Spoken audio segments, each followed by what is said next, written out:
बहिनीहरूलाई यो हार्दिक स्वागत गर्दै म आजको यो क्लास चाहिँ अगाडि बढाउन चाहन्छु। यो हिजोको हामी टु बी कन्टिन्यू नै हो।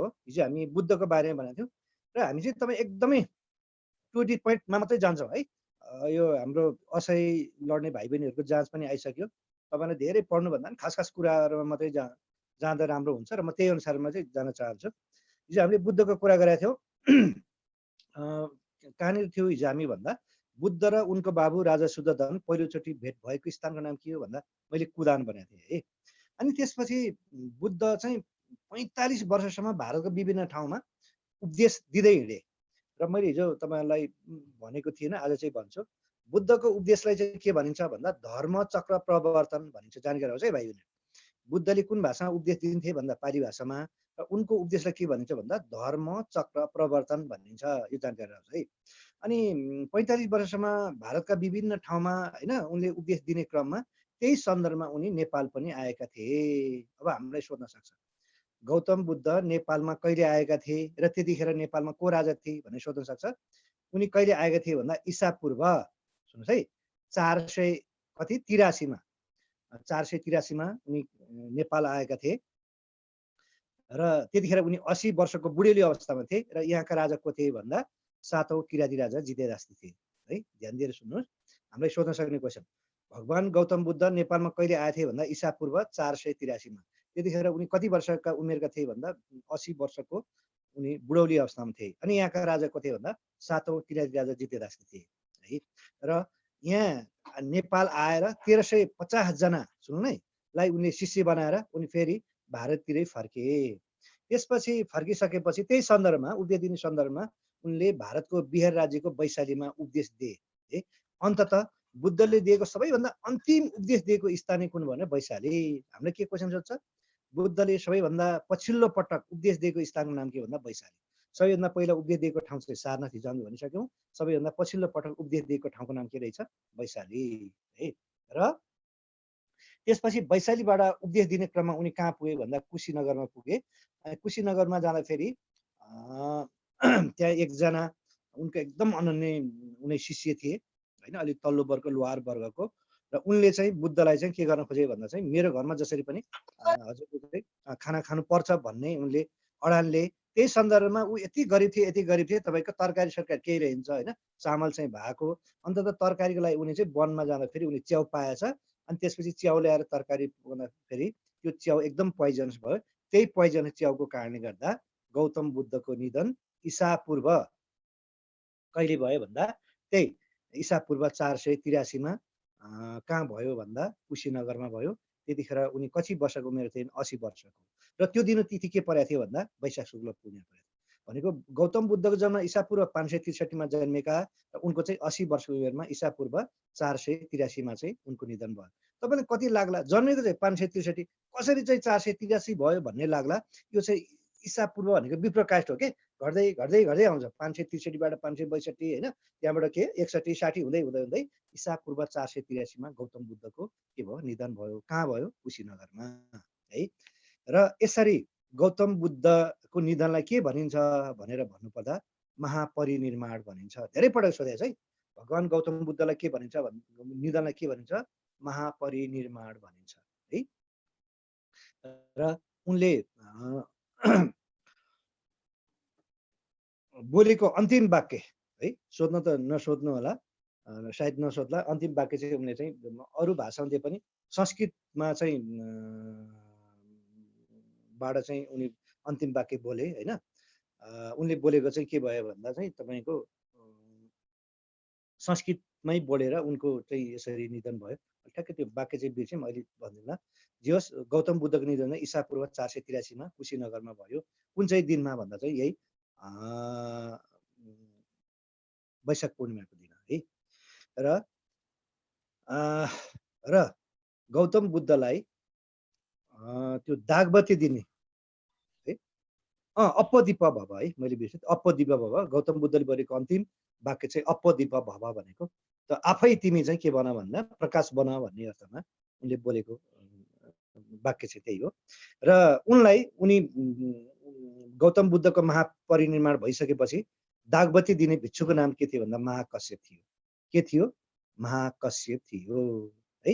यसरी गौतम बुद्धको चाहिँ के हो महापरिनिर्वाण भयो र उनी मरिसकेपछि उनलाई दागबत्ती दिने भिक्षु चाहिँ के थिए भन्दा महाकश्यप थिए। यो जानकारी रहोस्।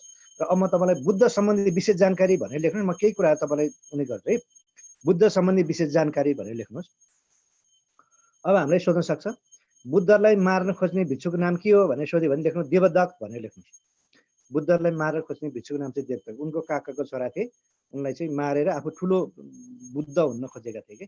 बुद्धलाई मार्न खोज्ने भिक्षुको नाम के हो देवदत्त। र अनि अब हामीलाई सोध्न सक्छ बुद्धको उपदेश सुन्ने एकमात्र पन्छीको नाम के हो भनेर सोध्यो भने चाहिँ सारस है।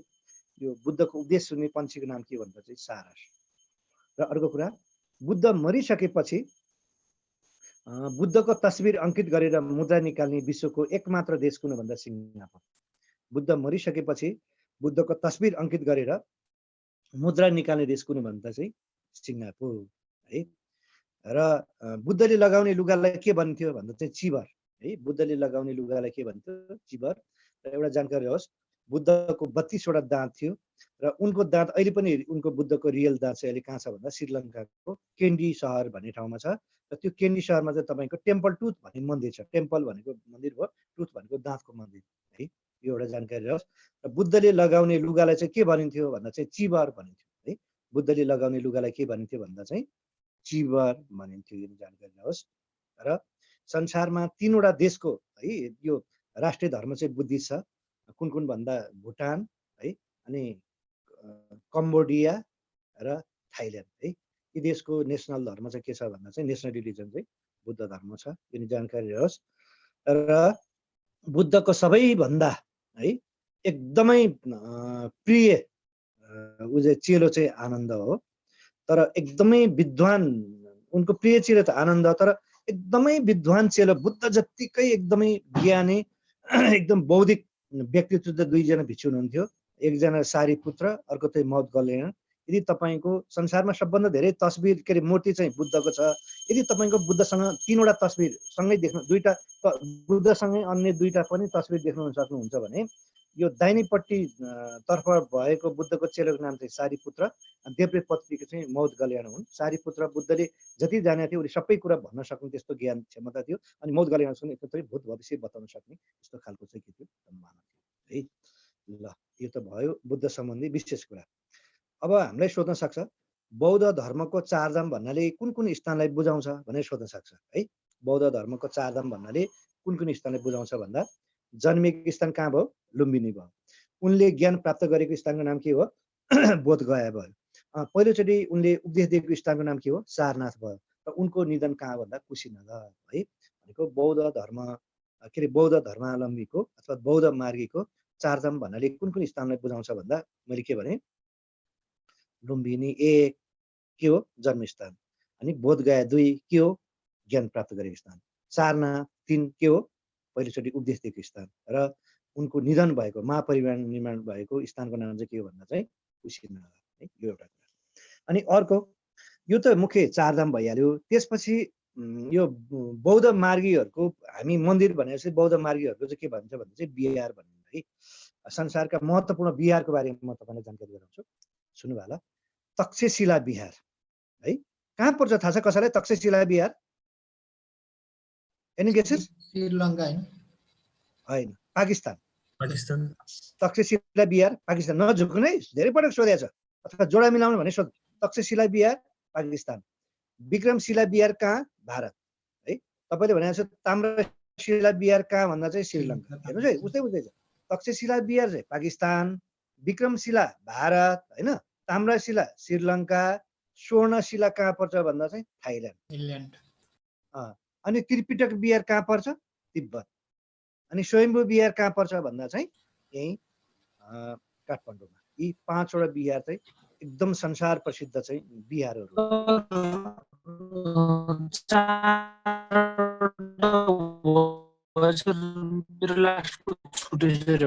आवाज के भयो भन्नु त? आवाजै कस्तो अलिकति उ आइरहेछ अस्पष्ट। लेख्दा एउटा छुट्यो सर अलि छिटो। ल म बिस्तारै भन्छु है।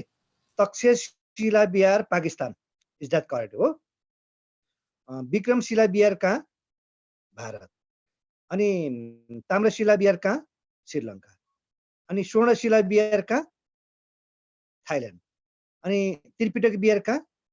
तिब्बत। र अनि स्वयम्भू बिहार कहाँ भन्दा चाहिँ नेपाल भनिरहनु परेन।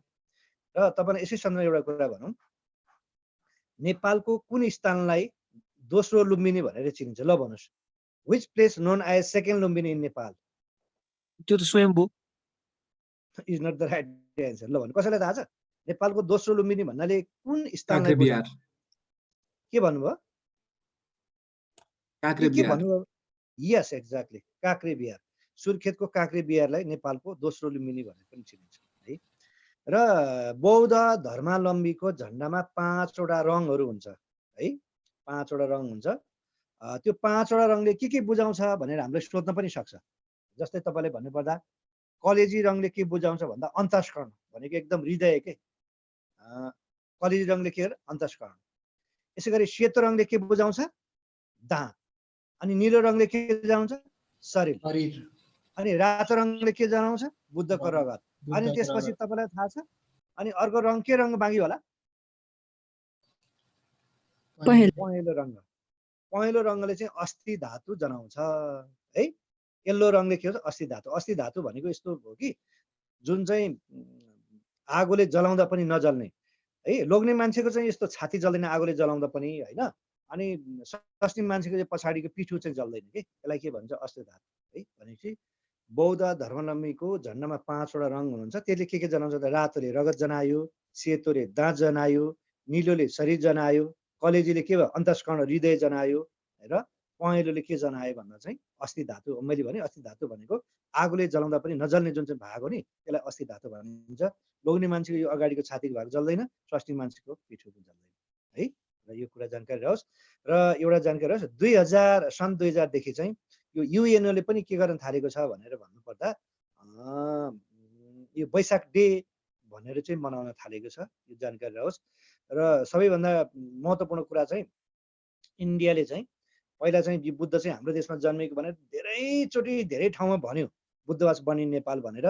तर 2015 मार्च 22 तारिक चाहिँ यो जुन यो सम्पदा सम्बन्धी हेर्ने निकाय युनेस्कोले चाहिँ त्यो गेटमै, युनेस्को गेटमा चाहिँ बुद्धवास बनिने नेपाल भनेर नेपालको नक्सा, नेपालको झन्डा राखेको छ। त्यसो हुनाले अब यसमा कुनै डिबेट हुँदैन। अब इन्डियाले पनि उनै भनिसक्यो।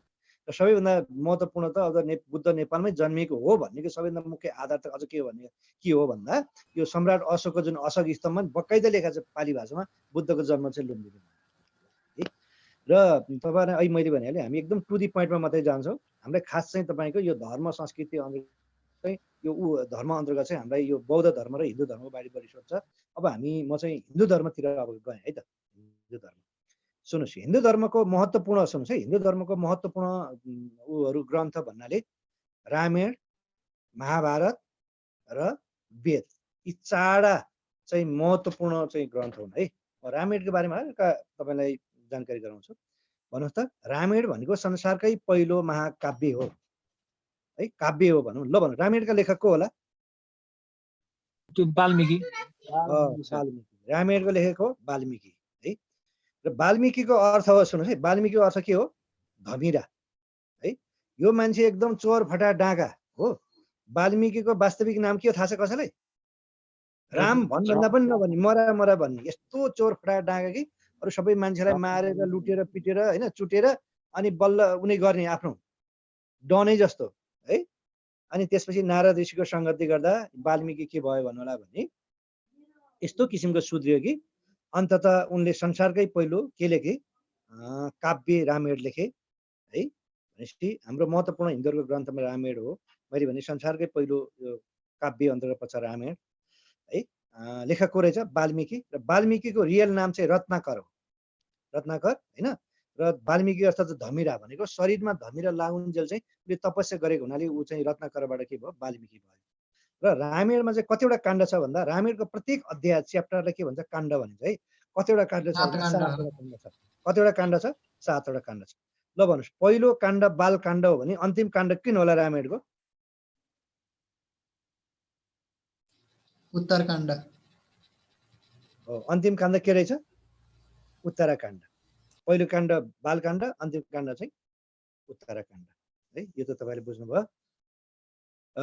भनेपछि अब रामको र भगवान रामको त कुरा आइहाल्यो। त भन्नु भगवान राम चाहिँ कुन वंशमा जन्मेका थिए होला भन्नुहोस् त? भगवान राम कुन वंशमा जन्मेका थिए? गौतम बुद्ध शाक्य वंशमा जन्मे भनेपछि भगवान राम कुन वंशमा जन्मे थिए? सूर्य वंशमा जन्मेका थिए। अब म तपाईँलाई सोधेँ, भगवान रामको बाबु दशरथ हुन् भने दशरथको पिताको नाम के होला? भगवान रामको बाबुको नाम दशरथ हुने, दशरथको बाबुको नाम के होला?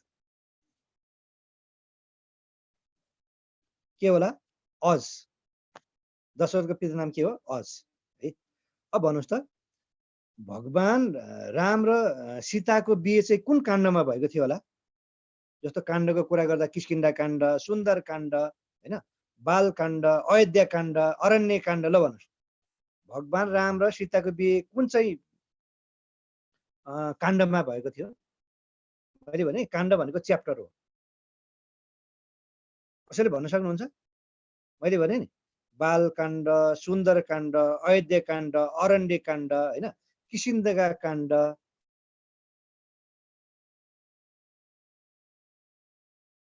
बालकाण्डमा भएको थियो है। बालकाण्डमा भएको राम र सीताको बिहे। राम चाहिँ तपाईँको 14 वर्ष, सीता चाहिँ 8 वर्षको हुनुहुन्थ्यो। यसलाई बालकाण्ड भनिन्छ। अनि राम र सीताको बिहे चाहिँ के प्रकारको बिहे ल भन्नुहोस् त? माघी बिहे हो कि, भागी बिहे हो कि, पराक्रम बिहे हो कि, चोरी बिहे हो कि, के बिहे होला? पराक्रम बिहे हो सर। पराक्रम बिहे। धनुष भाँचेर, होइन, जनकपुरमा धनुष भाँचेर रामले अनि सीतालाई चाहिँ आफ्नो पत्नी बनाएको हुन् है। अब भन्नुहोस्, भगवान रामले त्यो जनकपुरमा भाँचेको धनुको नाम के थियो होला? भगवान रामले जनकपुरमा भाँचेको धनुषको नाम के थियो होला? पिनाक। शिवको धनुलाई चाहिँ पिनाक। पिनाक। पिनाक। अब लेख्नुहोस् त, कसको धनुलाई के भनिन्छ भनेर लेख्नुहोस् त, सोध्न सक्छ। अथवा विभिन्न देवताको अस्त्र शस्त्र भनेर लेख्नुहोस्, हामीलाई सोध्न सक्छ। भनेपछि शिवको धनुलाई के भनिन्छ? पिनाक भनिन्छ है। अब लेख्नु, रामको धनुलाई के भनिन्छ भन्दा लेख्नु अजगव भनेर लेख्नुहोस्। शिवको धनुलाई पिनाक, रामको धनुलाई अजगव। लेख्नुभयो? विष्णुको धनुलाई सारङ्ग। सुन्नुहोस् है, हामीलाई सोध्न सक्ने के यो धर्म संस्कृति। विष्णुको धनुलाई सारङ्ग, रामको धनुलाई अजगव, शिवलाई के हो? पिनाक। र सबैभन्दा एकदम धनुमा एकदमै सर्वे सर्वा भनौँ न, कुशल पारङ्गत व्यक्ति चाहिँ को भन्दा अर्जुनको धनुलाई के भनिन्छ थाहा छ? गाण्डीव हो सर। गाण्डीव। गाण्डीवको अर्थ चाहिँ यो हो कि, सुन्नुहोस् है, अर्जुनको धनुमा सर्वश्रेष्ठ व्यक्ति भने को भन्दा चाहिँ अर्जुन। अर्जुनको धनुले के भन्छ? गाण्डीव। गाण्डीवको अर्थ यो हो कि एकचोटि निशाना छुकिसकेपछि जुन ठाउँमा चाहिँ निशाना लगायो हो त्यही दिन चाहिँ लागिहाल्ने, त्यस्तो गाण्डीवको अर्थ त्यही हो। र अर्जुन जतिकै अर्को महत्त्वपूर्ण सुन्नु नै, अर्को व्यक्ति को थिए? कर्ण। कर्णको धनुलाई के भनिन्छ? विजय हो। यो म खास कुरा मात्रै भन्दैछु है। र म तपाईँलाई भन्नै पर्दा उसको चाहिँ हनुमानको तपाईँको जुन ऊ छ नि, गदालाई चाहिँ भनिन्छ लौह स्तम्भ। हनुमानको जुन देख्नु भयो नि, जो यस्तो लिएर गदा है, हनुमानको अस्त्रलाई के भन्छ? लौह स्तम्भ। लौह भनेको तपाईँ फलाम, स्तम्भ भनेको फलाम जस्तै एकदमै बलियो साधन भन्न खोजेको। र रावणको ऊ के भन्छ, तरबारलाई चाहिँ चन्द्रहास भन्छ। रावण चाहिँ हतियारमा तरबार खेलाउन साह्रै खपिस, उनकोलाई के भन्छ? चन्द्रहास भनिन्छ है। यो मैले हल्का मात्रै रामायणको कुरा गरेँ। अब म तपाईँलाई कुरा बनाउँछु। भगवान राम 14 वर्ष वनवास जानुभएको थियो हो। ल भन्नुहोस्, भगवान राम 14 वर्ष वनवास गएको स्थानको नाम के होला? है, भाइ बहिनीहरू थाहा रहन्छ भने थाहा भयो, चित्रकूट। भगवान रामचन्द्र 14 वर्ष वनवास गएको स्थानको नाम चाहिँ के हो? चित्रकूट। यसै गरी वनवास जाँदाखेरि रावणले सीतालाई अपहरण गरेको थियो है। हामीले के सोध्छ? रावणले सीतालाई अपहरण गरेको स्थानको नाम के हो भने सोध्यो भने पञ्चवटी। भगवान रामचन्द्र 14 वर्ष वनवास गएको स्थानको नाम चाहिँ मैले के भने? चित्रकूट भने। र सीतालाई अपहरण गरेको स्थानको नाम के हो भन्दा चाहिँ मैले के भने? पञ्चवटी। अनि त्यो रावणले सीतालाई अपहरण गरिसकेपछि त्यो एउटा पन्छीले चाहिँ रावणलाई रोक्ने निकै कोसिस गरेको थियो, आखिर सकेनन्। झन् के गरे भन्दा रावणले त्यो तरबारले चाहिँ त्यो पन्छीलाई अनि काटिदिएर मारिदिएको थियो। ल भन्नुहोस्, त्यो पंक्षीको नाम के थियो होला? यो धेरै पटक सोधेकै असै। जटायु। यस एक्ज्याक्टली, गिद्धको राजा जटायु है। अब भन्नुहोस् भगवान के अरे त्यो रावणले सीतालाई हाइज्याक अथवा किडन्याप गरिसकेपछि लङ्कामा कहाँ लगेर राखेको थियो होला? अशोक अशोक वाटिका। अशोक वाटी। है यो जानकारी होस् ल, यदि नै होस् र सोध्नु त नसोध्ला। अब एउटा कुरा चाहिँ के सोध्न सक्छ भन्दा भगवान सुन्नु के भन्छ राम र रावणको युद्ध चाहिँ कति समय भएको थियो होला थाहा छ कसैलाई? कतै लेखिया चाहिँ सोधिदिन सक्छ। युद्ध त भयो नि, रावणलाई मारिसकेपछि बल्ल के भयो? रावणलाई मारिसकेपछि बल्ल अनि सीतालाई फर्काएर ल्यायो होइन त? कति दिन युद्ध भएको थियो राम र रावणको भनिसक्यो? 84 दिन लेख्नु। किताबमा कहीँ कतै छैन, तर कहिले काहीँ सोधिदिन नि सक्छ है। ल यो कुरो भयो। अनि अर्को कुरा है, राजा जनकको पत्नीको नाम के थियो भनेर सोधिदिन सक्छ। ल भन्नुहोस्, राजा जनक भनेको के अरे जनकपुरको राजा भएर उनलाई जनक भनेको, तर उनको खास नाम चाहिँ शिरध्वज हो। ल भन्नुहोस्, शिरध्वज अथवा राजा जनकको पत्नीको नाम के थियो होला? धेरैलाई थाहा रहन्छ, सुनयना। सीताको धर्म माता भनौँ अथवा मातै भनौँ, के रहेछ? सुनयना है। अब म केही उहरूको भगवानहरूको उ गरिदिन्छु है, पत्नीहरूको नाम भनिदिन्छु। रामको पत्नी नामको सीता, लक्ष्मणको पत्नीको नाम के हो? उर्मिला, भरतको पत्नीको नाम के हो?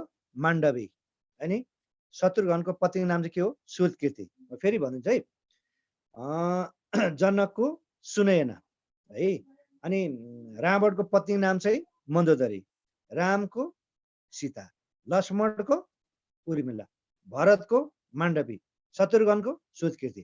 यसै गरी तपाईँ उसको जुम्ल्या भाइ रावणको जुम्ल्या भाइको नाम हो जसको नाम कुम्भकर्ण, कुम्भकर्णको पत्नीको नाम चाहिँ वज्रज्वाला, कुम्भकर्णको पत्नीको नाम के? वज्रज्वाला। यो रामायणको मात्रै कुरा भन्दैछु है म तपाईँहरूलाई। र तपाईँले सुन्नु होला, रावणको चाहिँ 10वटा टाउको छ, त्यसलाई दशानन्द पनि भनिन्छ। 10वटा टाउको अर्थ के हो भने 4 वेद र 6 वेदाङ्ग कण्ठस्थै पार, त्यस्तो विद्वान रावण। 10वटा टाउको भएको के दिमाग भने हो? त्यो 10वटा टाउको भनेको अर्थ चाडा टाउको अर्थ चाहिँ चाडा वेद खर्लपै खाएको होइन। अनि त्यसपछि अर्को चाहिँ वेदाङ्ग, अनि 6 वेदाङ्ग कण्ठ। वेदाङ्गमा शिक्षा, कल्प होइन, अनुरक्त, यो के व्याकरण सबै, ज्योतिष सबै खाएको त्यस्तो विद्वान। र उनले चाहिँ 2टा पुस्तक लेखेका थिए रावणले है, एकदमै विद्वान। त्यो तपाईँको त्रेतायुगमा रावण जस्तै विद्वान मान्छे कोही पनि थिएन त्यस्तो है, त्यस्तो खालको विद्वान थिए। ल अब म यो रामायणको तपाईँलाई लगभग सामान्य त्यो कुरा गरेँ। हामीले सोध्न सक्ने सम्भावना यही हो। रामायणमा 7वटा काण्ड छ। पहिलो काण्ड कुन रहेछ? बालकाण्ड। अन्तिम काण्ड कुन रहेछ? हामीले के भन्यौँ? उत्तराकाण्ड है। र राम र सीताको बिहे कुन काण्ड भयो भन्दा चाहिँ बालकाण्डमा भएको भन्यौँ होइन। यो चाहिँ हाम्रो हल्का राम यो सम्बन्धी मात्रै कुरा गरेँ। र भगवान राम चाहिँ सूर्य वंशको थियो। र एउटा जानकारी होस्, राम पछि कसले राज्य गरे भनेर सोध्यो भने रामको छोरा तपाईँको कुशले राज्य गरे है, राम पछि जानकारी होस्। र रावणलाई मारिसकेपछि लङ्कामा चाहिँ को राजा भए भन्दा त्यही रावणको कान्छो भाइ विभीषण राजा भए। यो चाहिँ मैले खास कुरो मात्रै बताएको है। अब म तपाईँलाई के कुरा बताउँछु भन्नलाई भने संसारकै सबैभन्दा ठुलो पुस्तक ग्रन्थको नाम हो महाभारत बारे जानकारी गराउँछु। महाभारतलाई तपाईँको 5औं वेद पनि भनिन्छ है। 4 वेद, ऋग्वेद, यजुर्वेद, सामवेद र अथर्ववेद। र त्यो 4 वेद जतिकै महत्त्वपूर्ण ग्रन्थ हो रामायण, के अरे भन्छ महाभारत, जसलाई के भन्छ 5औं वेद उपनामले चिन्छ। अब म तपाईँलाई सोधेँ, रामायणका लेखक को, के अरे महाभारतका लेखक को होला? संसारको सबैभन्दा ठुलो पुस्तक वेदव्यास। वेदव्यास है। के रहेछ? वेदव्यास। सुन्नुहोस्, वेदव्यास भनेको गुरुको पनि गुरु, विद्वानको पनि विद्वान। संसारकै सबैभन्दा ठुलो पुस्तक। 1 लाख श्लोक र 30 लाख शब्द छन्। कहाँ छ? महाभारतमा हो। त्यो पुस्तक लेख्ने व्यक्ति नै को? रचयिता। लेख्ने भन्दा पनि रचयिता भन्नु को भन्दा, लेख्न त गणेशले लेख्नु भएको हो, त्यसको रचयिता को भन्दा चाहिँ वेदव्यास। वेदव्यास भनेको को हुन् भन्दा चाहिँ संसारकै सबैभन्दा ठुलो गुरु, एकदमै के भन्छ नि दिव्य आत्मा भएको एक व्यक्ति हुन्, संसारकै ठुलो गुरु। र अब हामीलाई सोध्न सक्छ, मैले भने नि 4 वेद लेख्ने पनि वेदव्यासै हुन्, 18 पुराण लेख्ने पनि वेदव्यासै हुन्, र संसारको सबैभन्दा ठुलो महाभारत लेख्ने व्यक्ति पनि वेदव्यासै हुन्। अब म वेदव्यासको बारेमा हल्का केही कुरा बताउँछु है। वेदव्यासको वास्तविक नाम चाहिँ हो तपाईँको कृष्णद्वैपायन। बुझ्नु भएन? के रहेछ? कृष्णद्वैपायन। कृष्ण भनेको चाहिँ तपाईँको संस्कृतमा कालो, दैपायन भनेको दुईटा भङ्गालमा जन्मेको, बुझ्नुहोस् है।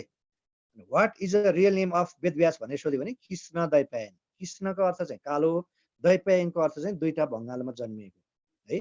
उनी कहाँ जन्मेको भनेर भन्नुपर्दा किंवदन्ती अनुसार र अब देख्दा पनि त्यस्तै लाग्छ होइन, वातावरण त्यस्तै लाग्छ, उनी चाहिँ यही दमौलीको मादी र सेती नदीको त्यो बीच भङ्गालमा जन्मेको हुनाले उनको नाम चाहिँ के भएको भन्दा चाहिँ कृष्ण दैपायन भएको र जानकारी रहोस्।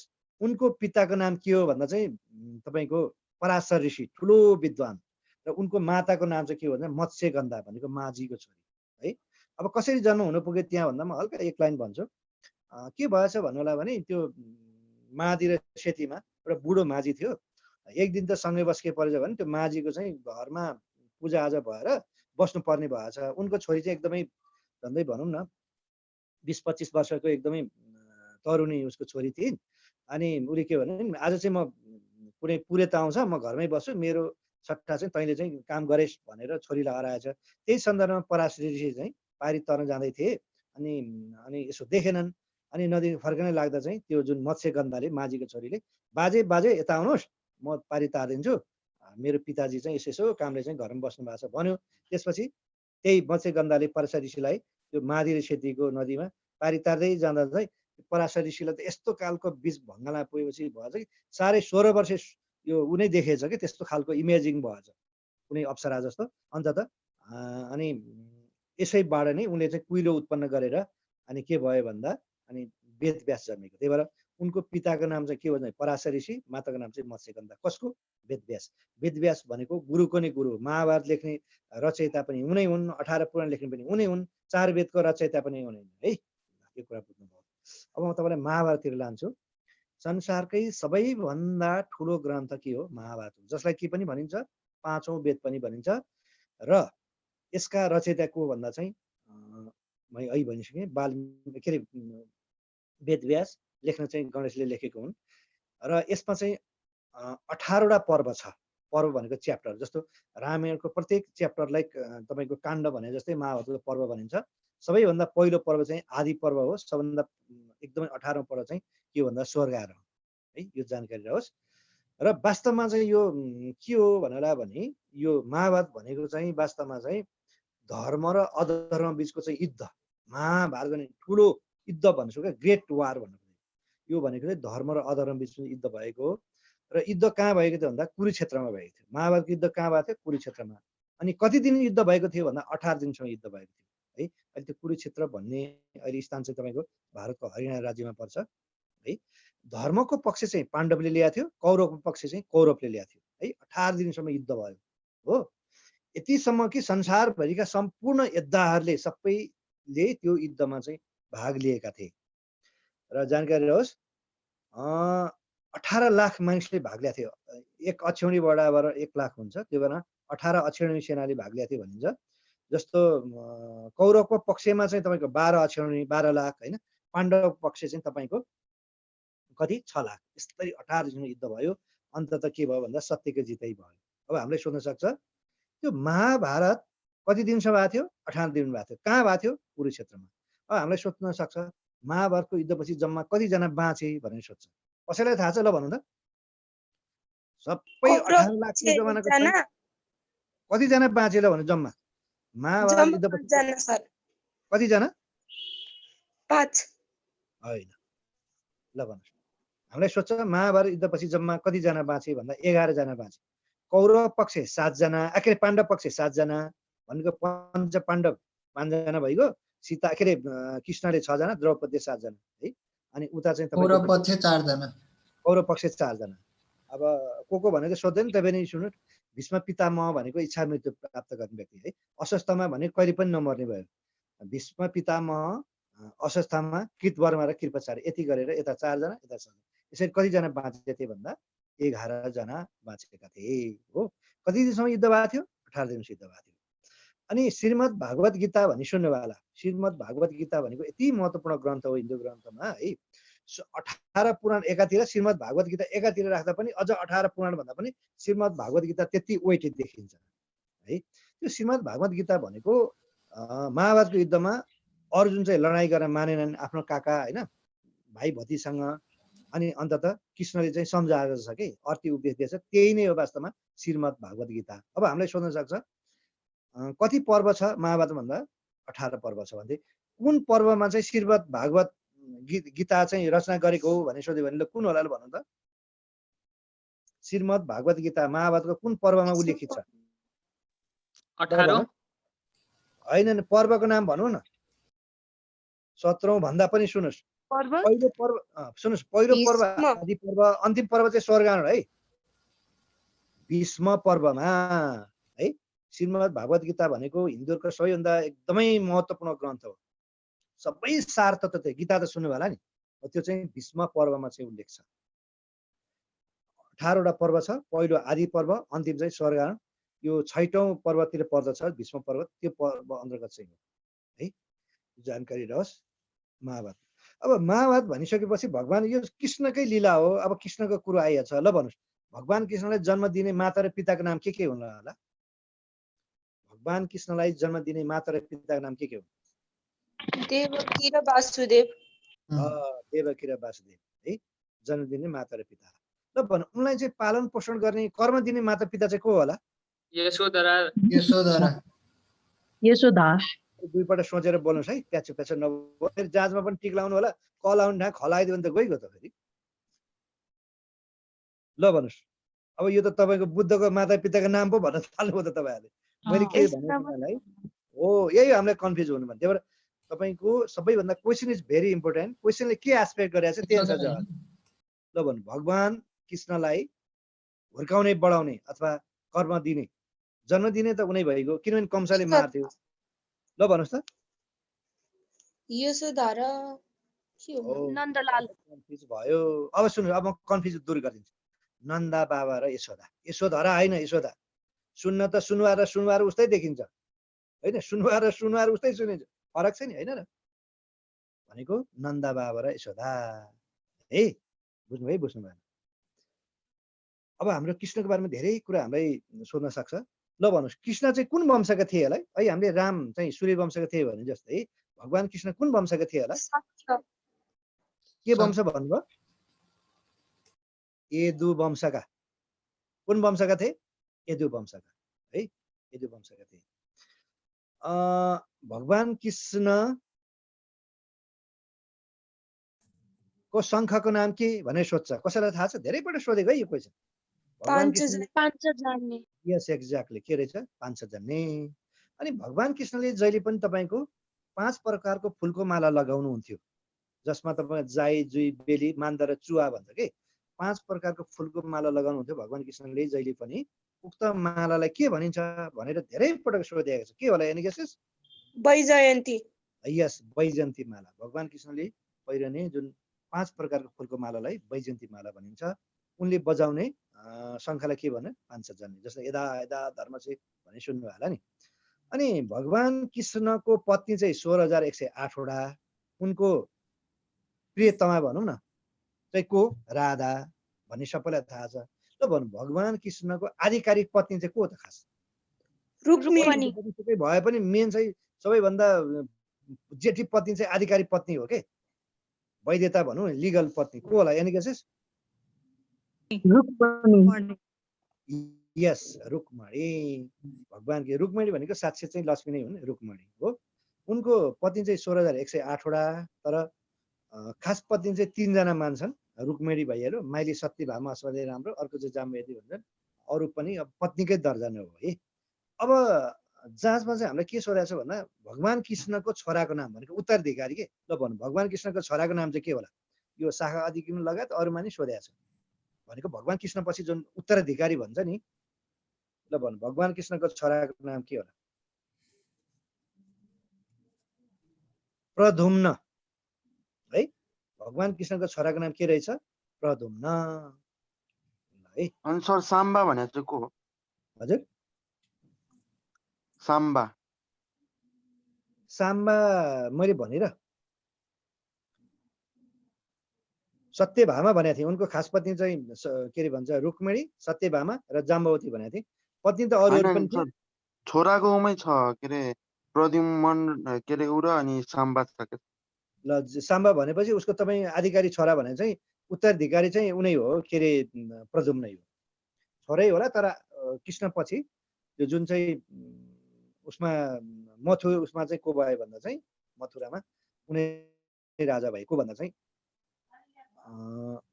के मथुरा भन्दा पनि कृष्ण पछि उत्तराधिकारी को थिए भन्दा चाहिँ तपाईँको सामा चाहिँ नभन्नुहोस् होइन, यो प्रद्युम्न ल है। यो हामीले रामायण र महाभारतको कुरा गऱ्यौँ।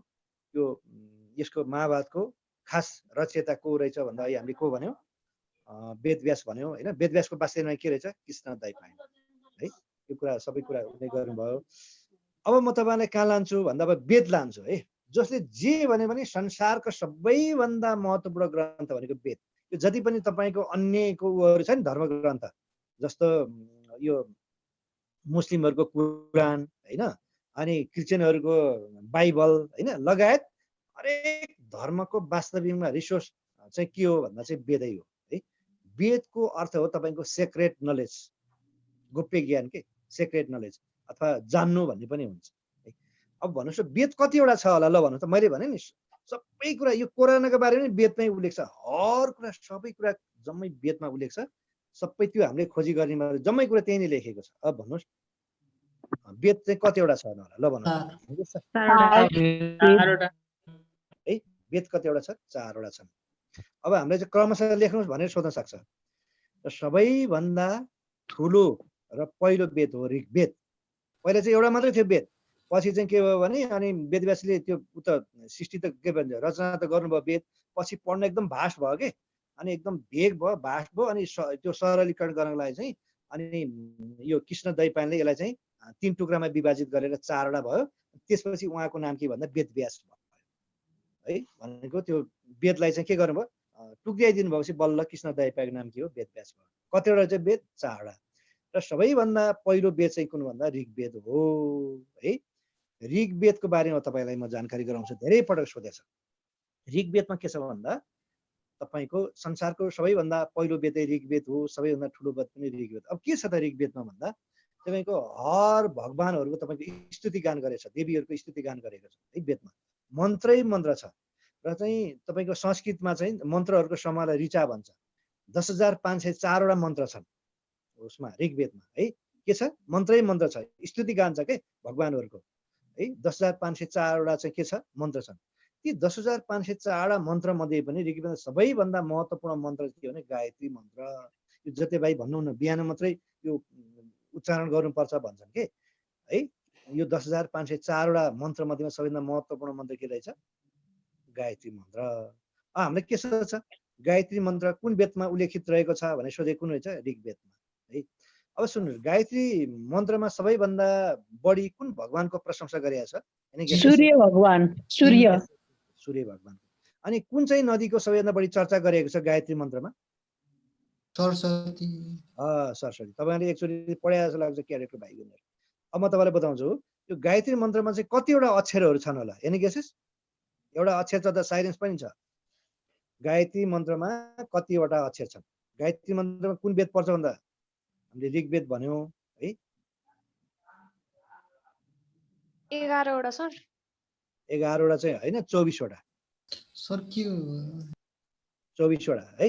अब नभनौँ, बिहान सुन्नु भएको छ, सबैले सुनिरहेको छ गायत्री मन्त्र, भनिरहनु परेन हो, त्यही सबैलाई थाहा छ। त्यो गर्ने भने कतिवटा हुन्छ, 24वटा। तर मै हुँ भन्ने पण्डितलाई सोद्धा पनि यसको उत्तर दिन सायदै गाह्रो पर्ला उसलाई, किनभने उसले कति हजारौँचोटि उच्चारण गरे पनि सोध्यो भने गर्नै भएको छैन भन्छ है। तपाईँले चाहिँ अब जाँचमा सोध्यो भने ड्याङ्ग लगाएर 24 हान्दिनु सकेको होइन। अब सुन्नुहोस्, अब त्यसपछि दोस्रो वेद हो तपाईँको यजुर्वेद है। दोस्रो वेद हो यजुर्वेद।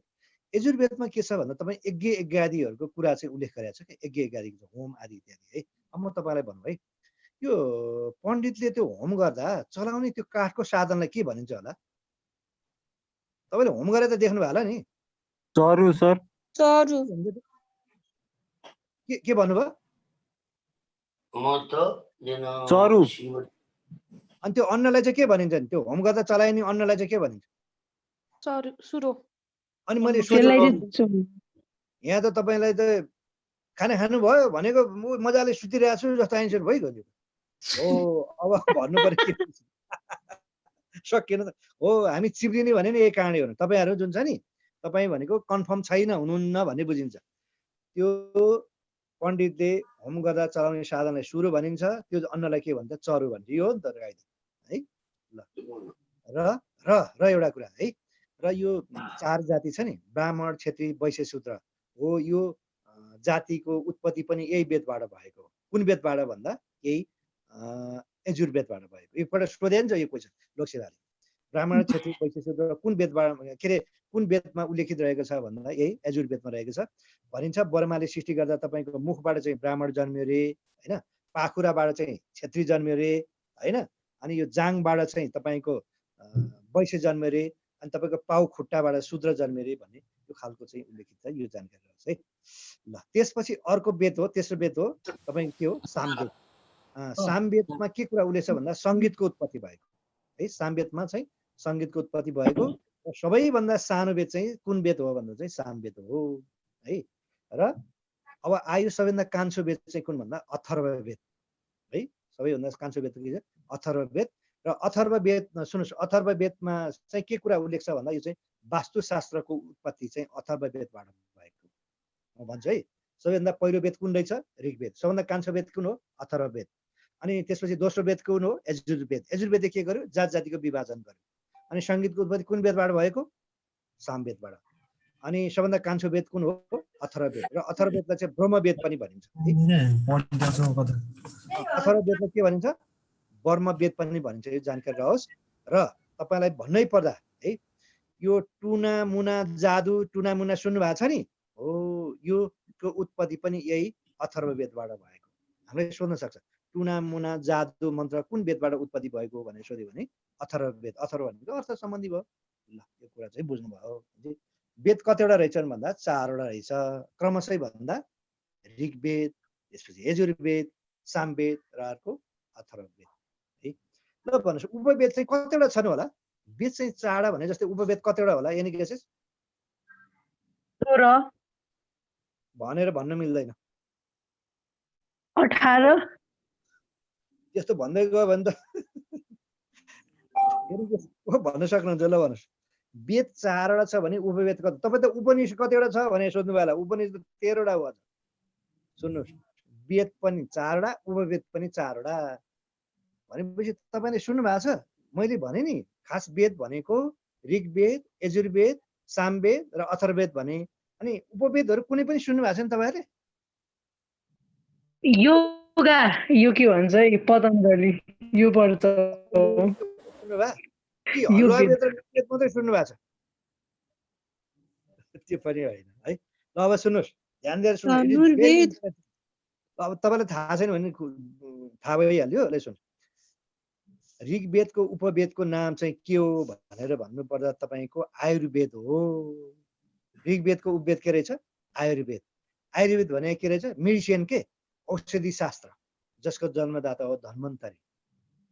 बुझ्दै ऋग्वेदको उपवेद के रहेछ आयुर्वेद। आयुर्वेद भनेको मेडिसिन शास्त्र। मैले भनेको नि हर कुरा जम्मै वेदमा छ भनेको थिएँ नि हो। ऋग्वेदको उपवेद भने आयुर्वेद हो। आयुर्वेद भनेको के रहेछ औषधि शास्त्र जसको जन्मदाता को भन्दा चाहिँ धन्वन्तरी।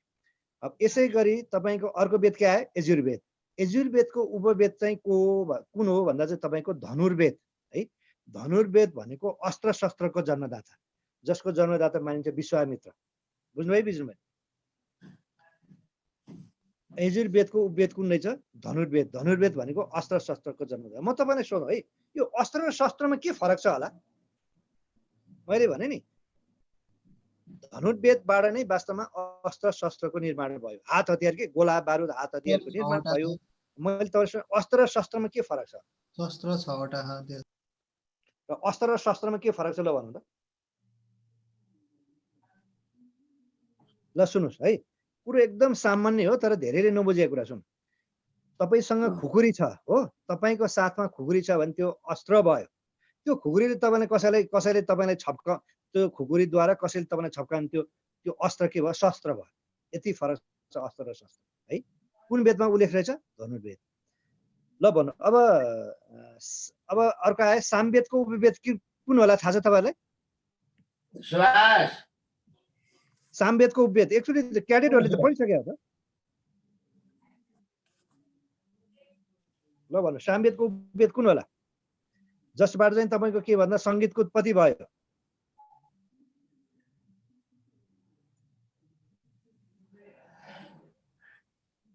ल भन्ने कोसिस गरौँ त क्याडेटहरूलाई त मैले एकचोटि पढाइसके जस्तो लाग्छ ल नभएपछि पछि सोध्दै गर्नुहोस् है भन्ने कोसिस गर्नुहोस् ल अब म अन्तिम जान्छु र सबैभन्दा कान्छो वेद चाहिँ अथर्ववेदको वेद चाहिँ स्थापत्य वेद हो है स्थापत्य वेदको अर्थ चाहिँ के भन्दा त इन्जिनियरिङ विद्या के भनेको पुल पुरेसा घर बाटो घाटो बनाउने विद्यालाई भनिन्छ स्थापत्य वेद र यसको जन्मदाता को हो भन्दा विश्वकर्मा विश्वकर्मा भनेको संसारकै पहिलो इन्जिनियर पहिलो वास्तविक के आर्किटेक्चर है भनेपछि वेद कतिवटा रहेछ 4वटा उपवेद कतिवटा रहेछ 4वटा ऋग्वेदको वेद आयुर्वेद हैन अनि यजुर्वेदको वेद धनुर्वेद अनि ल भन्नु त सामवेदको वेद के कुन हो के होला क्याडेटले एकचोटि पढिसके जस्तो लाग्छ कोसिस गर्नु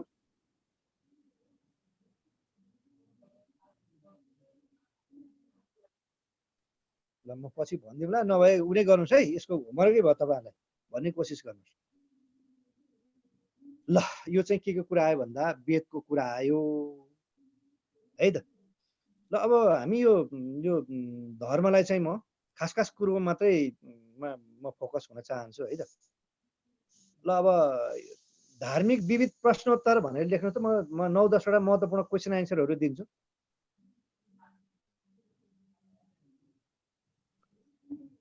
सुन्दै हुनुहुन्छ हजुर सर सुनिरहेको है त ल अब धार्मिक विविध प्रश्नोत्तर है म यसमा तपाईलाई सोध्न सक्ने अब लेख्नुहोस् त्यो मध्येमा चाहिँ योगाका जन्मदाता को हुन् भनेर लेख्नुहोस् योगा के योगा है कसैले भन्दै हुनुहुन्छ ल भन्नुहोस् योगाका जन्मदाता के फाउन्डर को होला पतञ्जलि यस पतञ्जलि योगाका जन्मदाता को हुन् पतञ्जलि अनि यो त बुझ्नुभयो को रहेछ पतञ्जलि भगवान गणेशको पत्नीको नाम रिद्धि र सिद्धि हुन् सबैलाई थाहा छ हो के रहेछ रिद्धि र सिद्धि हुन् भने भगवान गणेशको छोरीको नाम के होला ल भन्नु त सन्तोषी जय सन्तोषी माता छोराको नाम चाहिँ शुभ र लाभ हैन छोरीको नाम के रहेछ जय सन्तोषी माता हो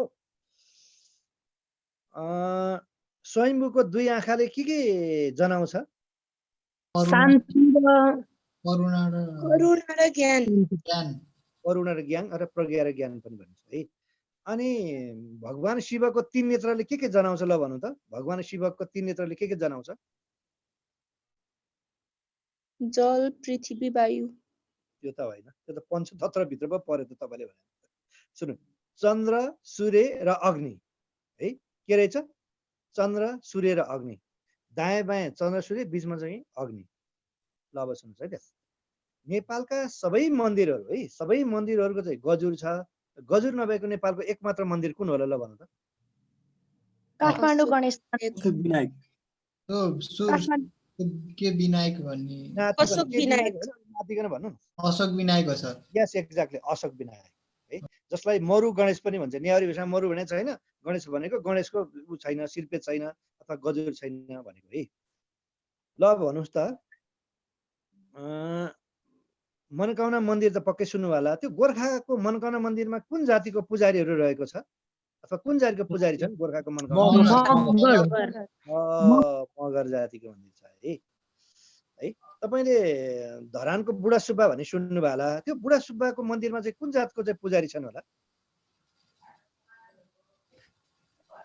लिम्बू ल भन्नुहोस् अरु कसैले यो चाहिँ सही उत्तर भएन कुन जाति भन्दा चाहिँ मगर जाति नै हो र सुन्नुहोस् र नेपालमा सुँगुरको बलि दिने एकमात्र मन्दिर पनि त्यही धरानको बुढा सुब्बा हो है सुँगुरको बलि दिने नेपालको एकमात्र मन्दिर कुन हो भन्दा चाहिँ त्यही बुढा सुब्बा नै हो ल भन्नुहोस् विश्वमै सबैभन्दा धेरै बलि दिने मन्दिर पनि नेपालमै रहेको छ उक्त मन्दिरको नाम के होला यो त भन्नु धेरैपल्ट सोधेको गढीमाई यस गढीमाई ल भन्नु गढीमाई कुन जिल्लामा पर्छ बारा यस 12 अनि गढीमाईको मेला चाहिँ कति बिचको फरकमा लाग्छ प्रत्येक कति कति वर्षको फरकमा मेला भव्य मेला लाग्छ 20 भनेर भन्न मिल्दैन 5-5 वर्षको फरकमा मेला लाग्छ है 5-5 वर्षको फरकमा मेला लाग्छ हिन्दूहरूको सबैभन्दा ठुलो मन्दिरको नाम के हो र कुन देशमा छ अंकुरा भाट कम्बोडिया यस अङ्कोर भाट कम्बोडिया भलै त्यो देश चाहिँ बुद्धिस्ट हो तर हिन्दूहरूको सबैभन्दा ठुलो मन्दिर चाहिँ कुन हो भन्दा अङ्कोर भाट कम्बोडिया है अब तपाईँलाई सोध्न सक्छ है यो भगवान विष्णुका 10 अवतारहरू के हुन् भनेर सोध्छ अब लेख्नु त यो सोधिरहेछ कहिलेकाहीँ यता र उता गरेर सोधिरहेछ सबैभन्दा पहिला चाहिँ मत्स्य भनेको के हो माछा त्यसपछि के हो रहेछ मत्स्य पछि कुर्म भनेको के रहेछ कछुवा मत्स्य कुर्म देख्नुभयो अर्को बराहा भनेको सुँगुर मत्स्य कुर्म बराहा अनि चौथो अवतारमा के होला थाहा छ नृसिंह भनेको आधा शरीर चाहिँ सिंहको आधा मान्छेलाई नृसिंह चौथो है पाँचौं अवतार चाहिँ लेख्नु वामन भनेको बलि राजासँग 5-3 पाउ जमिन माग्ने के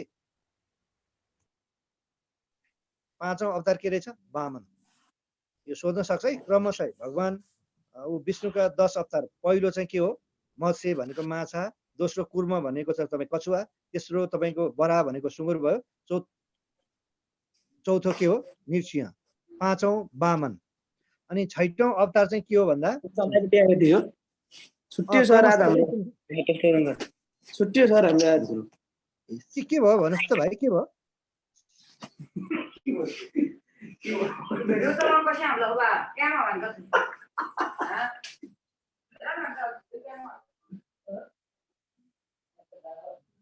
अनि तपाईँ त आफै झगडा गर्न थाल्नु भयो कि हो होइन मैले भनिरहेको कुरा यहाँले सुनिरहनु भएको छ सुनिरहेछ सर यहाँको हल्ला गरिरहेको हल्ला नगर्नु हल्ला नगर्नु अब जहाँ आइसक्यो होइन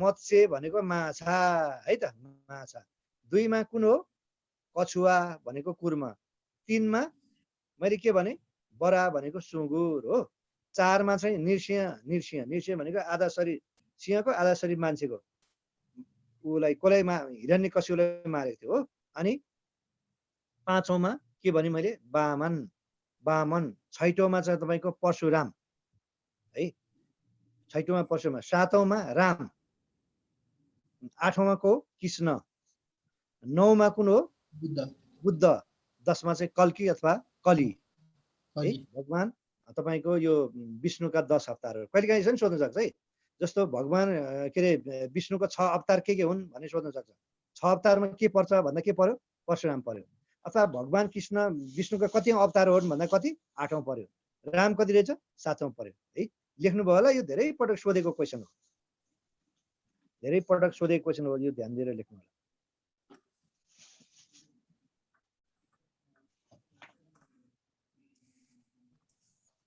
ल भन्नुहोस् त हाम्रो संस्कृतिमा एकादशी चाहिँ कतिवटा हुन्छन् होला महिनामा 2टा हुन्छ सर 12 महिनामा 24 वटा कतिवटा भयो 24 वटा एकादशी भनेको अर्थ के हो भने मासु खान हुँदैन हो कि होइन हो अन्न खान हुँदैन अन्न खान हुँदैन यो त्यो एकादशी भने ल एउटा कुरा सुन्नुहोस् अन्न खान हुँदैन भने बुझ्यो मासु खान हुँदैन भन्ने कुरा बुझ्यो तर एउटा जुन एकादशीको दिन चाहिँ मासु खान चाहिँ हुन्छ कुन चाहिँ एकादशी हो ल भन्नु दशैंको कुन चाहिँ कुन दिन दशैंको एक दिन टीकाको भोलिपल्टको आउने एकादशी दशमीको पछाडिको एकादशी विजयादशमी भोलिपल्ट पापमोचनी एकादशीको दिन ल भन्नु उक्त एकादशीलाई के नामले चिनिन्छ ल भन्नुहोस् पापमोचनी हो तर मान्छेहरूले गिद्धे एकादशी भन्छ तर त्यो पापमोचनी हो हुन्छ हो नै त्यही हो गिद्धे एकादशी त्यो गिद्धले चाहिँ मासु खान हुन्छ भनेर मान्छे कस्तो बाटो भन्नु न त्यो टीकाको दिन मासु उनी काट्छ अनि खाइसक्दैन भोलि बाँकी रहन्छ अनि त्यसरी मान्छेहरूले चाहिँ खानुहुन्छ भनेर अरू एकादशीमा खाना नहुने त्यसमा यस्तै पनि हाम्रो खालको कल्चर छ तपाईँले सुन्नुभएको तर त्यो झुट हो सर खान हुँदैन खान चाहिँ हुँदैन हो अब खान्छन् छोडिदिनुहोस् अब फेरि यस्तो छ कि हाम्रो एक्जामले जे सबैले सर्व स्वीकारे भन्छ कि सबैले जे स्वीकार गरे नि त्यो चाहिँ फेरि राइट हुन्छ मैले भने नि सबैले स्वीकारेपछि राइट हुन्छ कहिलेकाहीँ जस्तो कतिपय कुरा मैले तपाईँलाई अस्ति पनि भनेको थिएँ हामीले खाना खाने बेलामा भात खायो भने सोध्ने चलन छ नि अथवा भात पाक्यो भने सोध्छ नि छिमेकीलाई, त्यो त हामीले सबै चलन चल्तीमा आएको शब्द यही हो। तर भातै पाक्यो भनेर सोध्छौँ, अनि भात पकायो भने के हुन्छ, फाँडो हुन्छ हुँदैन। भन्नु पर्ने त चामल पाक्यो भनेर भन्नुपर्ने हो, हाम्रो चलन चल्ती छैन। कतिपय कस्तो अपवादमा यस्ता पनि कुरा छन्, त्यो गलतै भए पनि सबैले स्वीकार्यो भने के हो, त्यो चाहिँ राइट हुन्छ कि। यो नि एक खालको एक्जाम है। ल अब म त्यो जाँदिनँ होइन, तपाईँले त्यति भास्ट पनि सोध्दैन तपाईँहरूलाई, यो नासु अध्ययतावादी भास्ट सोध्यो जिकेमा चाहिँ, यो हामी यसलाई चाहिँ यही नै गरौँ। अब म चाहिँ तपाईँलाई कहाँ लान्छु भन्दा चाहिँ अब यो सर मेरो एउटा प्रश्न थियो सर, ल सोध्नु न, ल के छ? अघि छुट्यो के अरे सर, त्यो तपाईँ जातिको उत्पत्ति चाहिँ ऋग्वेदमा भन्नुभएको है सर? ऋग्वेदमा भनेन होइन, यजुर्वेदमा भनेको, ब्राह्मण क्षेत्री वैश्य। यजुर्वेदमा। अनि सर मनुस्मृतिमा चाहिँ के हो त सर? यो मनुस्मृतिमा पनि मान्छेको उनी गरेको हो होइन। हजुर यो सुन्नुहोस्, अब तपाईँले कुरा गरिहाले, सुन्नुहोस् अहिले हामी कुन युगमा छ, यो म त्यति भाषण जाने थिएन, कुरा उक्काइहाल्नु भयो। हजुर के छ भने अहिले हामी कुन युगमा छौँ भन्दा चाहिँ कलियुगमा छौँ। कलियुगको आयु भनेको 4,32,000, जम्मा 5,000 मात्रै बितेको छ हो। अनि कलिको ठ्याक्कै दुई दोब्बर भनेको 4,32,000 कति हुन्छ, 8,64,000। अनि कलिको 2 दोब्बर भनेको द्वापर युग हुन्छ। द्वापर युगको महत्त्वपूर्ण व्यक्ति भने भगवान कृष्ण। अनि कलिको 3 दोब्बर भनेको त्रेता युग हुन्छ। त्रेता युगको महत्त्वपूर्ण व्यक्ति भनेको भन्दा चाहिँ भगवान श्रीराम है, पुरुषोत्तम राम, मर्यादा पुरुष। र कलिको 4 दोब्बर भनेको 4,32,000लाई जुन एक ठाउँ राख्दा जति निस्किन्छ नि, त्यो टाइम निस्किन्छ नि, त्यो भनेको सत्य। र सुन्नुहोस्, ब्रह्माजीले सबैभन्दा पहिला सृष्टि गरेको, सुन्नुहोस्, 2 जना व्यक्ति। पहिलो लोग्ने मान्छे चाहिँ स्वयम्भू मनु, उहाँले लेखे अब मनुस्मृति। स्वयम्भू मनु र सबैभन्दा पहिलो स्वास्नी मान्छे चाहिँ शत्रुबा भने चाहिँ उहाँकै सन्तान मान्छ। यस्तो खालको छ हाम्रो धर्म संस्कृतिमा चाहिँ। खै जेसुकै होस्, तपाईँले हामीलाई जाँचमा चाहिँ यो एकपल्ट सोधिसकेको क्वेसन लोकसेवाले, यो ब्राह्मण क्षेत्रीय वैश्य शूद्र जातको चाहिँ विभाजन कुन व्यक्ति गर्यो भनेर सोध्यो भने कुनै भन्नुहुन्छ, मनुस्मृति त वेद होइन, एउटा ग्रन्थ मात्रै हो। र यसमा नजाउँ, तपाईँ हामीलाई जाँचमा जे सोध्छ त्यही नै जवाब दिनुपर्ने हो होइन। अब म तपाईँलाई नेपालको यो जात जातिको बारेमा चाहिँ अब जानकारी। सर सामवेदको उपवेद गन्धर्व वेद हो? हजुर यस, आएछ गन्धर्व वेद। मैले तपाईँलाई पछि भन्नु बेला थियो, आएछ नि कम्तीमा है, सोच्यो भने आउँछ कि भन्छ। उपवेद पनि 4 वेद रहेछ। अहिले मैले के भने, आयुर्वेद कुनको वेद, कुनको उपवेद भन्दा ऋग्वेदको। अनि यजुर्वेदको उपवेद के हो, धनुर्वेद। गन्धर्व वेद कुनको उपवेद भन्दा चाहिँ सामवेदको। यो गन्धर्व वेदको अर्थ चाहिँ हुन्छ नाच्ने गाउने रमाइलो गर्ने भन्ने अर्थ लाग्छ। ल अब म तपाईँहरूलाई चाहिँ यो हामी कहाँ टाइम पनि छैन है, टु दी पोइन्टमा मात्रै जाउँ। यो धर्म संस्कृतिको बारेमा चाहिँ खास कुरो यी नै हुन् होइन। तपाईँलाई सरहरूले PDF फाइल पनि दिनु होला, मैले भनेको पनि छु, मैले चाहिँ दिइसकेको छु है। अब करेन्ट एफेयर्स मात्रै तपाईँले म दिन्छु 2-4 दिनभित्रमा, यो टाइप हुँदैछ होइन। ल अब म जात जातिको कुरा गर्छु है। नेपालमा चाहिँ हाल पछिल्लो जनगणना 2068 को पछिल्लो जनगणना अनुसार चाहिँ 125 जाति 123 भाषा भनेको थियो हो। तर 2000 तपाईँको 75 साल कार्तिक 18 गतेदेखि चाहिँ तपाईँको के भयो भन्दा फेरि 6वटा भाषा थपेर अहिले चाहिँ 129वटा भाषा भएको छ। तपाईँको भाषा आएको अनुसार चाहिँ 129, तर जनगणना अनुसार चाहिँ 123 भाषा भनेको है, जानकारी होस्। जस नेपालमा चाहिँ 125 जातिहरू छन्। कति छन् भन्दा 125 जातिहरू छन् है। यो तपाईँ हामी भित्रमा पनि यो 125 भित्रै पर्छौँ। टोटल जाति हाल चाहिँ 125 जातिहरू छन् है, यो जानकारी होस्। र 125 जाति मध्ये पनि है सबैभन्दा पिछडेको जातिमा कुन पर्दा थाहा छ तपाईँलाई? एकदम पिछडेको राणा थारू त पछि यो मिल्दैन। मुसहर मुसहर भन्न मुसहर लेख्छ। तपाईँ धर्म सुन्दरीले पनि बनाएको थियो नि के महतरी मुसहर भनेको यो मुसा खाने भनेर पनि मुसहर भनेको भन्ने पनि चलन छ। मुसहर सदा लेख्न चाहिँ नागरिकतामा है। यी चाहिँ सबैभन्दा नेपालको 125 जातिमध्ये सबैभन्दा चाहिँ के हो भन्नु होला भने पिछडेको जाति है। यो कुरा त बुझ्नुभयो। टोटल जाति कति रहेछ नेपालमा? 120 जाति है, यो त बुझ्नुभयो। अब म तपाईँलाई बुझाउँछु आदिवासी जनजातिको बारेमा तपाईँलाई म जानकारी गराउँदैछु। सुन्नु भएको छ आदिवासी जनजाति भनेको के होला? कसैले भन्न सक्नुहुन्छ यहाँ मध्येमा? ल भन्नुहोस् न, हो चाहिँ के त आदिवासी जनजाति भनेको? टक्कै त थाहा भएन, तर 60 बना अहिले भएको छ नि। आदिवासी जनजाति भनेको आदिम समयदेखि बसोबास गर्दै आएको, अनि अरु के सुरु पहिलोदेखि बसोबास गर्नेहरूलाई। अब यहाँ कुरो त हल्का त ल्याउँदै ल्याउनु भयो तर एक्ज्याक्ट चाहिँ भएन। म तपाईँलाई बताउँछु है। आदिवासी जनजाति भन्ने कुरा तपाईँलाई थाहा त रहेछ, के हो भन्ने कुरा चाहिँ थाहा भएन। अब म तपाईँहरूलाई यसको बारेमा केही जानकारी गराउँछु है त। ल सुन्नुहोस्, आदिम भनेको सबैभन्दा पहिला हो। आदि भनेको सबैभन्दा पहिलादेखि यहाँ बसोबास गर्दै आएको हो, जसको वेशभूषा संस्कृति अलग्गै भएको तर पिछडेको जातिलाई के भनिन्छ भन्दा आदिवासी जनजाति भनिन्छ। Is that clear? बुझ्नुभयो? आदिम भनेको सबैभन्दा पहिलादेखि यहाँ बसोबास गर्दै आएको, जसको वेशभूषा संस्कृति ठ्याक्कै अलग्गै भएको तर पिछडिको जातिलाई के भन्छ? आदिवासी जनजाति है। र आदिवासी जनजाति चाहिँ 125 जातिमा कति छन् भनेर भन्नुपर्दा थाहा छ कसैलाई? कति पुग्यो होला अहिले आदिवासी जनजाति संख्या? यो पछिल्लो चाहिँ कुन हो भन्दा चाहिँ यो कैलालीको राणा थारू। अब सुन्नुहोस्, म बताउँछु। यो मन्त्री परिषदले चाहिँ यो कैलालीको हुन त थारूमा पर्ने त, थारूभन्दा बेग्लै थारू हो कि हो त्यो। नेपालको मन्त्री परिषदले चाहिँ 2076 साल माघ 20 गते चाहिँ यो थारूलाई चाहिँ आदिवासी जनजाति भनेर निर्णय गरेको। तर राजपत्रमा चाहिँ कहिले निस्केर एकदम डिक्लेयर भयो भन्दा 2077 साल जेठ 5 गतेदेखि नेपालमा आदिवासीको जनजातिको संख्या कति भयो भन्दा चाहिँ 60 पुग्यो। भनेको अन्तिम आदिवासी कुन रहेछ भन्दा राणा थारू। यो चाहिँ तपाईँको लगभग 90% चाहिँ यो राणा थारू चाहिँ यो कैलाली जिल्लामा मात्रै छ है। कति रहेछ भनेको अहिले चाहिँ 60 पुग्यो। यो 60 मध्ये पनि सुन्छ है, 60 मध्ये पनि तपाईँको मैले भने नि आदिवासी जनजाति भनेको आदिम भनेको पहिलेदेखि बसोबास गर्दै यहाँ बसोबास यो देशमा बसोबास गर्दै आएको, जसको वेशभूषा संस्कृति अलग्गै भएको तर पिछडिएको जातिलाई आदिवासी जनजाति भनिन्छ। भनेको 2077 जेठ 5 गतेदेखि आदिवासीको जनसङ्ख्या कति के अरे संख्या कति पुग्यो भन्दा 60। अन्तिम कुन भन्नुहुन्छ? राणा थारू भयो है। यो त तपाईँले भन्न सक्नुहुन्छ।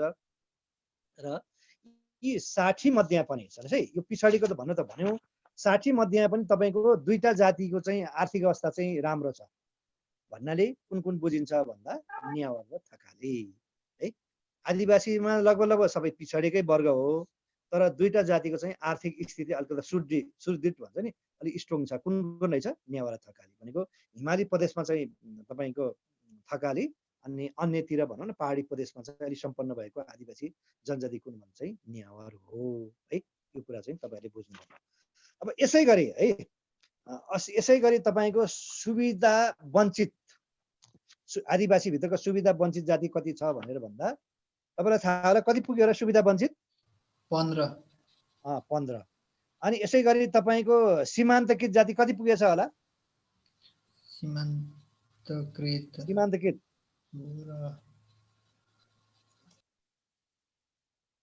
ल भन्नुहोस्,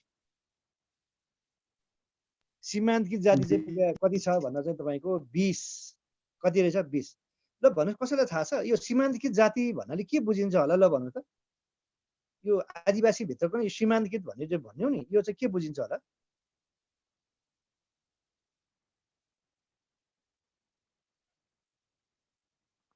ल अब मै बताउँछु। सीमान्तकृत भनेको के हो भने राज्यको हर क्षेत्रबाट अत्यन्तै पिछडिएको भनेको शिक्षा, स्वास्थ्य, खानेपानी यो चाहिँ हुन्छ नि, यो के भन्छ विकासको उज्यालै नपुगेको भन्नु। भनेको राज्यको हर क्षेत्रबाट अत्यन्तै पिछडिएको तर अत्यन्तै न्यून जनसङ्ख्या भएको जातिलाई के भनिन्छ भन्दा सीमान्तकृत जाति भनिन्छ। नेपालमा कति छ सीमान्तकृत जाति भन्दा चाहिँ 20 वटा छन्। कतिवटा रहेछ? 20 वटा छन् है। बुझ्नुभयो होला नि? सीमान्तकृत जाति भनेको राज्यको हर क्षेत्रबाट हर क्षेत्र भने के हो? शिक्षा, स्वास्थ्य, खानेपानी होइन, बाटोघाटो योबाट सबैबाट चाहिँ ओझेल परेको तर अत्यन्तै न्यून सङ्ख्या भएको जातिलाई के भन्छ? सीमान्तकृत जाति भनिन्छ। कतिवटा छ तपाईँको? कति छ भन्दा अहिले हामीले 20 वटा भन्यौँ। र त्योभन्दा पनि अति सीमान्तकृत जाति कति छ भन्दा 12 है।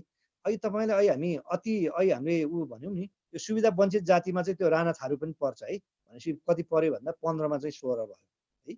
16 भयो। र अब यसै क्रममा अब म तपाईँलाई बताउँछु यो नेपालबाट हराउन लागेको जाति अथवा लोपोन्मुख हुन लागेको जाति चाहिँ कतिवटा छन् होला? 10 है। भनेपछि नेपालबाट हराउन लागेको जाति कति भने 10 वटा छन्। कति रहेछ? 10 वटा छन्। अब 10 वटा छन् त भन्नु त भन्यो। अब के हो भन्ने सन्दर्भमा चाहिँ है कहिलेकाहीँ अथवा तलका मध्ये हराउन लागेको जातिमा कुन पर्दैन भन्ने सोध्न सक्छ। यसको चाहिँ एउटा रमाइलो सूत्र छ, मेरो धेरै कुराले सुन्नु हाँसो भएको कि हुन्छ है। मेरा कुराले हाँसो कि बकु। सूत्र लेख्नुहोस्। म यसको अलिअलि अझ म विस्तृत रूपमा जान्छु। नेपालबाट यो जुन टोटल यो आदिवासी जनजाति चाहिँ कति भयो? 60 भयो।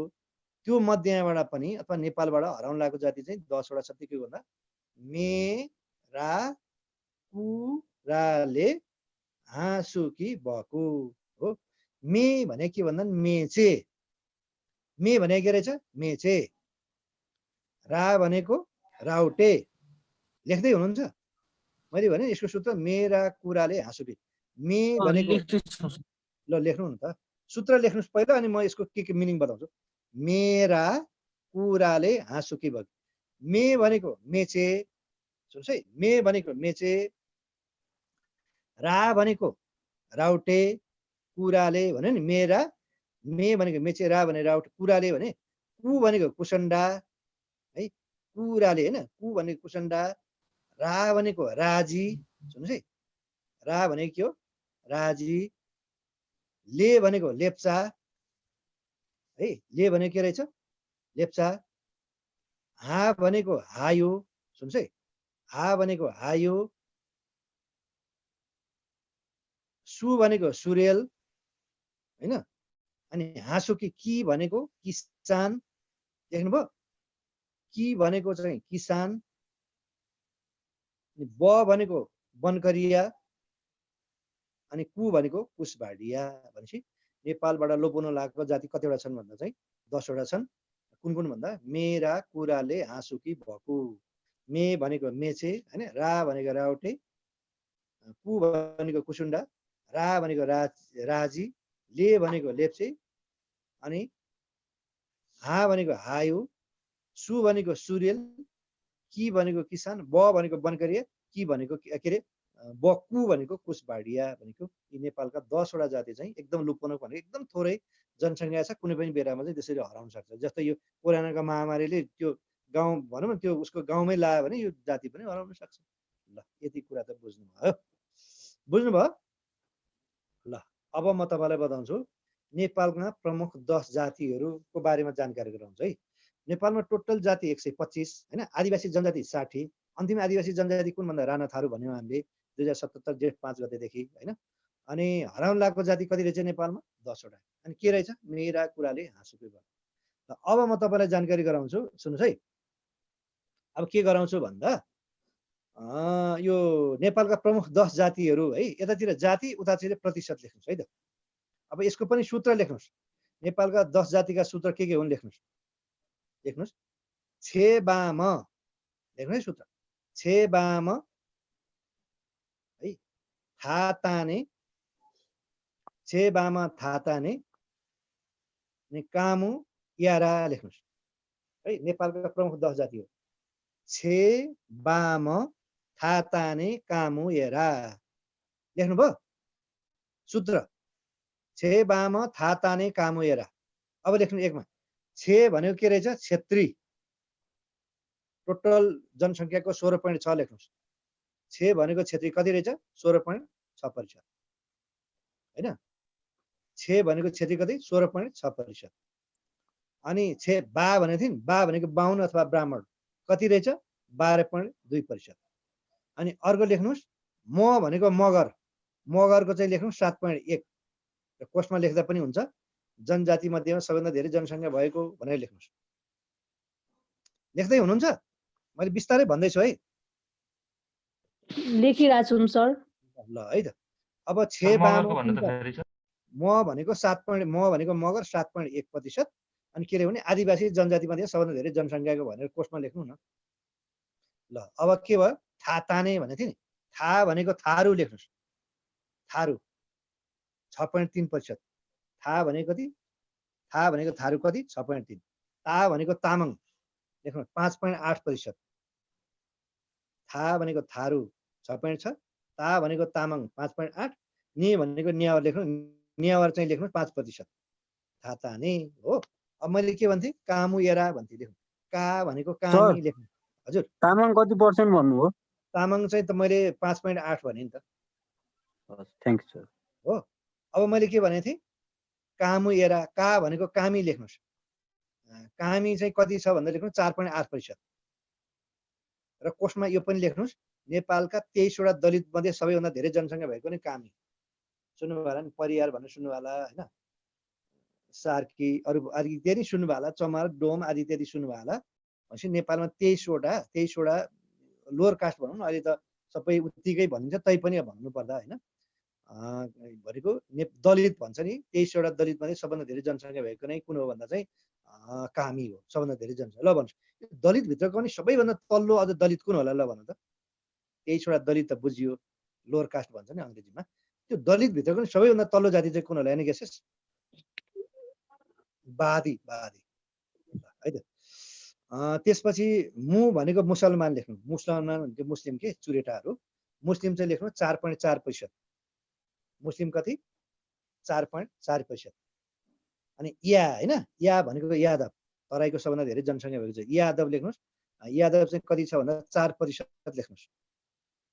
या होइन, कामु यारा, का भनेको कामी होइन, मु भनेको मुसलमान, या भनेको यादव 4.4%। अब रा भनेको राई लेख्नुहोस् 2.3%। भनेको टोटल नेपालमा 125 जाति मध्येमा सबैभन्दा धेरै जनसङ्ख्या भएको जाति 10वटा छन्। यसको सूत्र के रहेछ? छे बामा थाताने कामुएरा। छे भनेको क्षेत्री होइन, राई कति भन्नुभयो सर? राई भनेको 2.3%। यति त बुझ्नुभयो नि त, नेपालका प्रमुख 10 जातिहरू है। र अब म तपाईँलाई के जानकारी गराउँछु भन्दा, अब सबैभन्दा थोरै जनसङ्ख्या भएका 5 जातिहरू लेख्नुहोस्। त्यो चाहिँ 10 भयो। नेपालको 125 जाति मध्येमा सबैभन्दा थोरै जनसङ्ख्या भएका 5वटा जातिहरू लेख्नुहोस्। अब यसको सूत्र चाहिँ के हो भनेर लेख्नुहोस्, कुनुरा कलो भनेर लेख्नुहोस्।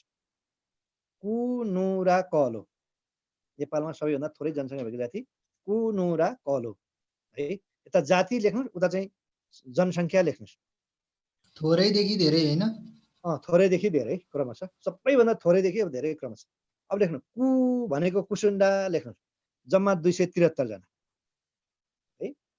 पछिल्लो जनगणना 2068 को जनगणना अनुसार चाहिँ नेपालको सबैभन्दा थोरै जनसङ्ख्या जाति कुन चाहिँ कुसुन्डा, कति? 273 जना है।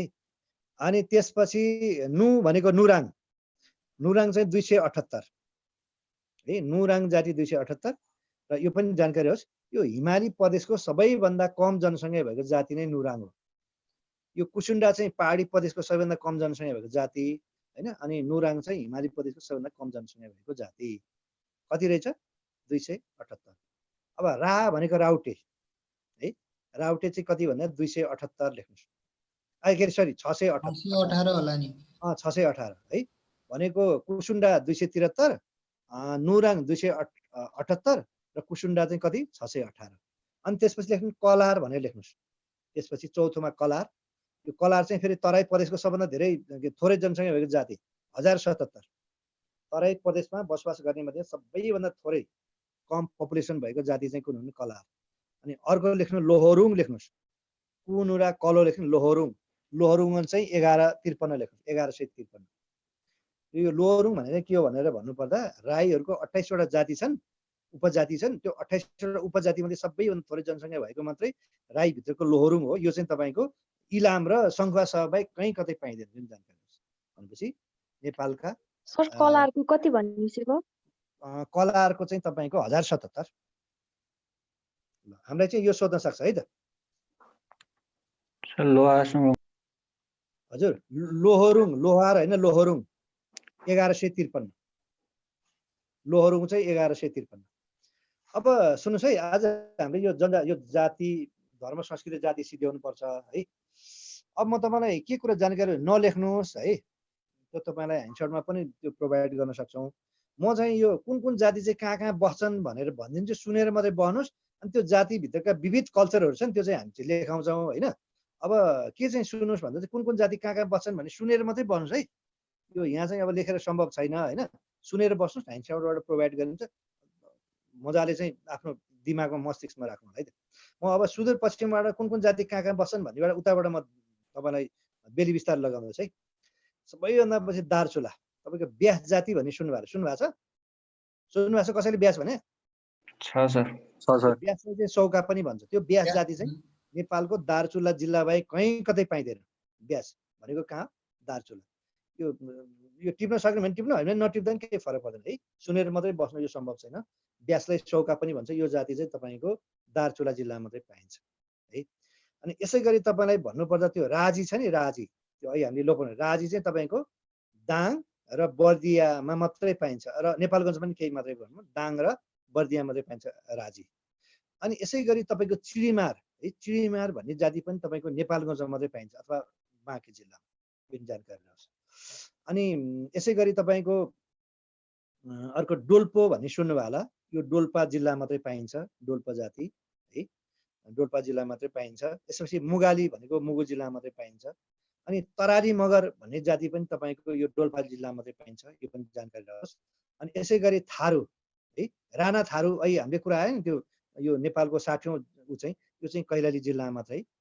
अनि त्यसपछि थारू है, थारू चाहिँ खास गरी चाहिँ पश्चिम तराईमा, पश्चिम तराई भन्नाले चाहिँ बाँके, बर्दिया, कैलाली, कञ्चनपुर, दाङ है, यो जिल्लामा चाहिँ थारूहरू भने पश्चिम तराईको जिल्लामा चाहिँ थारूहरू बेसी छन् है। कुन कुन छन् भन्दा मैले भने बाँके, बर्दिया, कैलाली, कञ्चनपुर, दाङमा चाहिँ थारूहरू चाहिँ रहन्छन्। जुन थारूहरू पनि थुप्रै छ, जस्तो यो कैलालीकोलाई राणा थारू भइगयो होइन। त्यो दाङतिरलाई चाहिँ तपाईँको यो ऊ पनि भन्छन्, ठ्याक्कै बिर्सेँ, जस यो बाँकेतिर त देसारी थारू भन्छन् होइन। यो थारूहरू पनि थुप्रै उनीहरू छन् कि, त्यो जातिभित्र पनि प्रजातिहरूभित्र छन्। यो जे होस् पश्चिम तराईमा पाइन्छ बढी मात्रामा थारूहरू चाहिँ है। अनि यसै गरी तपाईँलाई भन्नुपर्दा राउटे है, राउटे चाहिँ मुख्य पाइन्छ चाहिँ सुर्खेत, दाङ, सल्यान होइन, कालीकोट, यो चाहिँ कसको भन्दा चाहिँ राउटेको। अब त्यसपछि आयो हाम्रो के आयो, राउटेपछि कुसुन्डा आयो नि, सबैभन्दा बढी कुसुन्डा चाहिँ नेपालमा सबभन्दा कम जनसङ्ख्या भएको, सबभन्दा धेरै कुसुन्डा चाहिँ दाङ जिल्ला छ। दाङ, सल्यान, प्युठानतिर चाहिँ कुसुन्डा पाइन्छ, यो जानकारी होस्। अब यसै गरी तपाईँको हिमाली प्रदेशमा सुन्नुभयो होला थकारी है, यो थकारी चाहिँ तपाईँको मुस्ताङको थाक खोला मात्रै।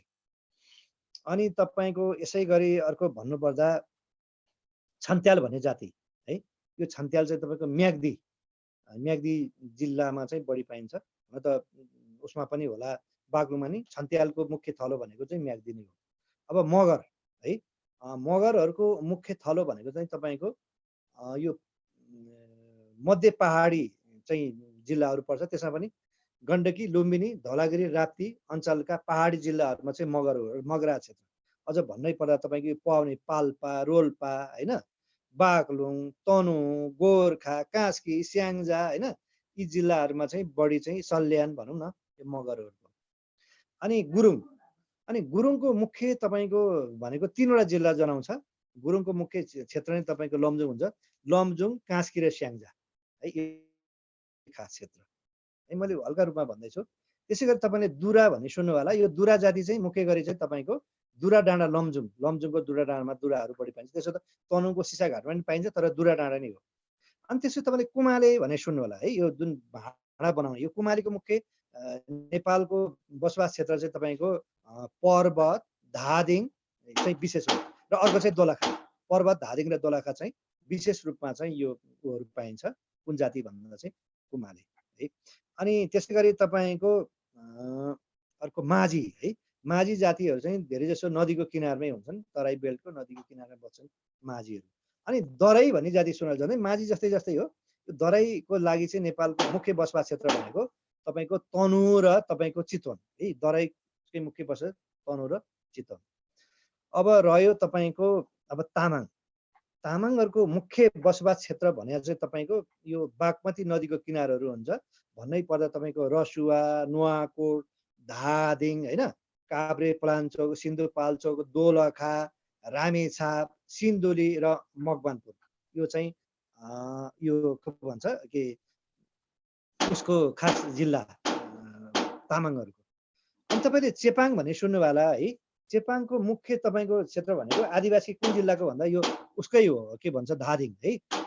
चेपाङको मुख्य थलो भनेको धादिङ, गोर्खा, चितवन र मकवानपुर है। त्यसै गरी नेवार है, नेवारको मुख्य बसोबास क्षेत्र भनेको भनेर पनि काठमाडौँ उपत्यका भनेको काठमाडौँ, भक्तपुर र ललितपुर नेवार। अनि नेवारै जस्तो एउटा जाति हुन्छ, त्यसलाई भन्छ पहरी है। पहरी जातिको मुख्य पहरी जातिको मुख्य जिल्ला भनेको तपाईँको काभ्रेपलाञ्चोक। अनि तपाईँले एउटा हेलम्बु भन्ने सुन्नुभयो होला, हेलम्बुको बासीलाई होल्मो भन्छ क्या, हेल्मो। त्यो होल्मो जातिको मुख्य बसोबास क्षेत्र भनेको चाहिँ हेलम्बु नै हो है। अनि यसै क्रममा अर्को भन्नुपर्दा तपाईँले सुन्नुभयो होला बालचोकमा होइन जिरेल है, जिरेल, सुरेल र थामी जातिको मुख्य बसोबास क्षेत्र भने कुन जिल्ला हो भन्दा चाहिँ यो चाहिँ दोलखा है। अनि हायु, हायुको चाहिँ तपाईँको हायु जातिको मुख्य बसोबास क्षेत्र भनेको रामेछाप र सिन्धुली है, हायु। अनि तपाईँले सुनुवार भने सुनुवार सुजाति, यो राई जातिको एउटा जाति हो। सुनुवारको मुख्य क्षेत्र भनेको ओखलढुङ्गा, रामेछाप है, सुनुवारको मुख्य। अनि त्यसपछि दनुवार भन्ने सुन्नुभयो होला, दनुवारको मुख्य जिल्ला भनेको तपाईँको सिन्धुली हो, त्यसो त रामेछापमा पनि छ। अनि यसै गरी तपाईँको अर्को एउटा जाति छ तपाईँको, यो चाहिँ उसमा मात्रै पाइन्छ मकवानपुर जिल्लामा। ल भन्नुहोस् त, नेपालको एउटा यस्तो जाति छ त्यो 6 महिना वनमा 6 महिना घरमा बस्ने एउटा जाति छ, कुन होला ल भन्नु त? कसैले पढ्नु भएको छ? यो चाहिँ मकवानपुर जिल्लामा मात्रै बस्छ। यस एक्ज्याक्टली, बनकरिया। बनकरिया हो सर। 6 महिना घरमा बस्ने जाति, यो चाहिँ मकवानपुर उसमा मात्रै पाइन्छ है, यो पनि जानकारी रहोस्। अब भन्नै पर्दा अब शेर्पा, शेर्पा जातिको मुख्य थलो भनेको चाहिँ सुन्नुहोस् मात्रै हेर्नुहोस् है, सोलुखुम्बु। बनकरिया भने चाहिँ तपाईँको मकवानपुरमा मात्रै पाइन्छ है। अनि शेर्पा, शेर्पा जातिको मुख्य थलो भने चाहिँ उनै हो, सोलुखुम्बु हो। त्यो बाहेक सोलुखुम्बु, ओखलढुङ्गा, सङ्खुवा सभा र ताप्लेजुङ शेर्पाको चाहिँ है। अनि यसै गरी अब राईको, राईको मुख्य बसोबास क्षेत्र भनेको तपाईँको भोजपुर, खोटाङ होइन, राईको भोजपुर, खोटाङ, अनि त्यसपछि उदयपुर र इलाम राईको। अनि लिम्बूको चाहिँ मुख्य चाहिँ तपाईँको 5 थर, सुन्नुहोस् है, लिम्बूको 5 थर हो। अनि त्यसपछि ऊ पनि हो, के भन्छ, इलाम पनि हो र ताप्लेजुङ पनि हो लिम्बूको। अब जस्तै तपाईँको गनगाई अथवा मण्डलको मुख्य क्षेत्र भनेको कुन चाहिँ हो भन्नु होला भने यो चाहिँ मोरङ हो है। अनि यसै गरी तपाईँले सुन्नुभयो होला धिमाल, यो धिमालको पनि यो मोरङ झापा सुन्नुभयो होला। अनि यसै क्रममा भन्नुपर्दा तपाईँ किसान भनेर सुन्नुभयो होला, यो भन्न चाहिँ किसान भन्छन् तर लेख्ने बेला चाहिँ उराव भनेर लेख्छन् के, यो जाति पनि झापा। अनि लेख्न चाहिँ मेचे लेख्छ तर कोष्टमा चाहिँ उनीहरू के लेख्छ, बोडो भनेर, यो पनि झापा। मेचे कोचे उतै नै हो है। कोचे भनेको राजवंशी, यो पनि झापा नै हो है। हामीले लेप्चा भनेको थियौँ नि, लेप्चा भन्ने जाति चाहिँ कहाँ पाउँछ, इलाममा। अनि अर्को थुदाम भन्ने एउटा जाति छ, त्यो चाहिँ ताप्लेजुङमा मात्रै पाउँछ। यसै गरी अर्को तोप्ले गोला भन्ने एउटा जाति छ, त्यो पनि तपाईँको यो ताप्लेजुङमा मात्रै पाइन्छ है। यो चाहिँ तपाईँको यो मुख्य नेपालका चाहिँ यो जातिहरू है, यो कुरा गरेँ। अब यो जातिहरूको यो हामी यो धर्म संस्कृति विभिन्न कल्चरहरू छ के, यसका विभिन्न। सर गनगाई मण्डल चाहिँ कहाँ भन्नुभयो? मण्डल चाहिँ तपाईँको मोरङ, मोरङ र झापा, तर खास उनी मोरङमै हो। गनगाई पनि त्यही भन्नुभयो होइन? गनगाई र ऊ चाहिँ मण्डल भन्नु चाहिँ एउटै हो, त्यो त्यो पनि तपाईँको झापामै हो। मोरङ झापा हो सर। हजुर है, यो त तपाईँले बुझ्नुभयो होला। अनि एउटा सतार भन्ने जुन जाति छ, यो पनि मोरङ र झापा हो है। ल अब हामीसँग अब आधा घन्टा टाइम छ, अब के लेख्नुहोस् भने विभिन्न जातिका अनौठा चालचलन भनेर एउटा टपिक लेख्नु त, म बिस्तारै महत्त्वपूर्ण कुराहरू बताइदिन्छु। विभिन्न जातिका अनौठा चालचलनहरू भनेर लेख्नु, लेख्नुभयो? अनौठा चालचलनहरू यस्तो छ के। ल अब म तपाईँलाई केही कुराहरू म जानकारी गराउँछु है त। नेपालको कुन जातिले चाहिँ के गर्छन् भन्नु होला भने है, नयाँ वर्षको दिन हो है, नेपालको कुन जातिले नयाँ वर्षको दिन हो पुरानो आगो निभाएर नयाँ आगो बाल्ने चलन छ, ल भन्नु त, त्यो लेख्नु होला। नेपालको एउटा यस्तो जाति छ जुन पुरानो आगो निभाएर नयाँ आगो बाल्ने चलन छ। म तपाईँलाई जानकारी गराउँछु। यिनीहरू जाति के छ, एउटा गिदरी भन्ने एउटा चाहिँ ऊ हुन्छ होइन, घाँसे हो। अनि त्यो गिदरीको त्यो रुखको उसलाई चाहिँ तपाईँको रगटेर सुकेको त्यो जुन छ नि त्यसको त्यो काठ रगटेर आगो निकाल्छन् कि, त्यो कुन जाति होला थाहा छ तपाईँलाई? नयाँ वर्षको दिन चाहिँ नयाँ आगो बाल्ने चाहिँ जाति कुन होला?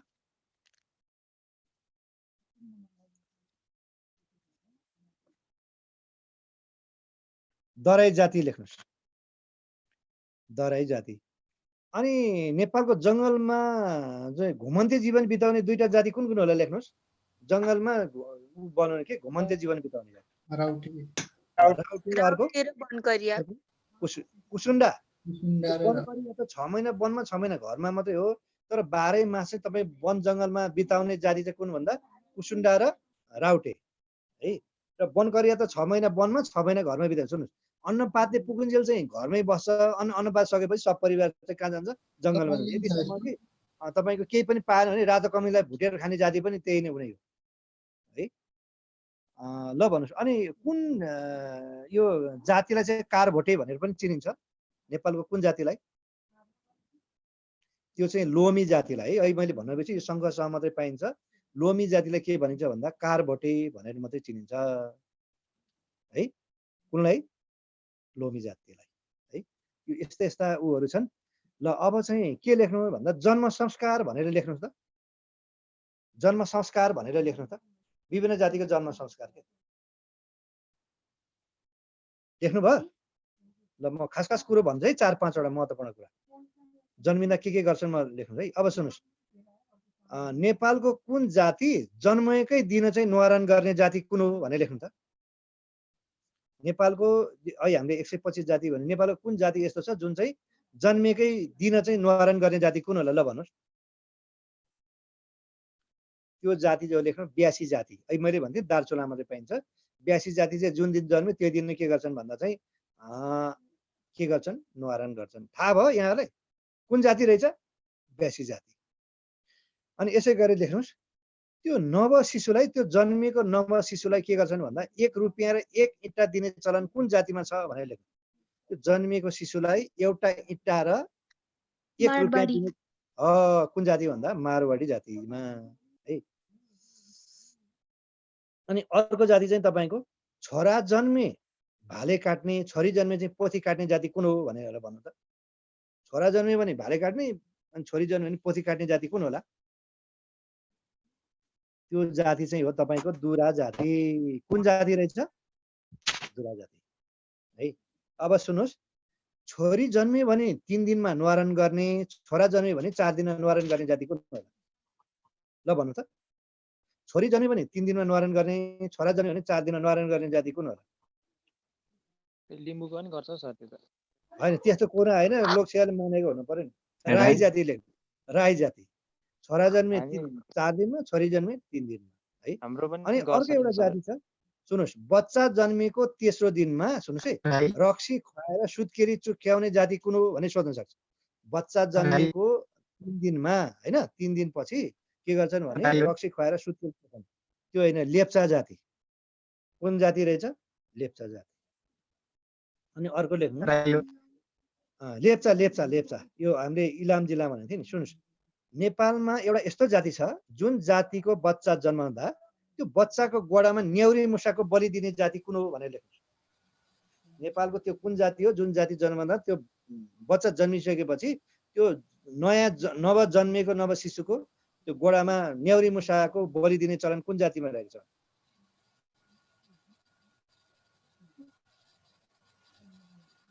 त्यो चाहिँ लेख्नु बन्जारा जाति।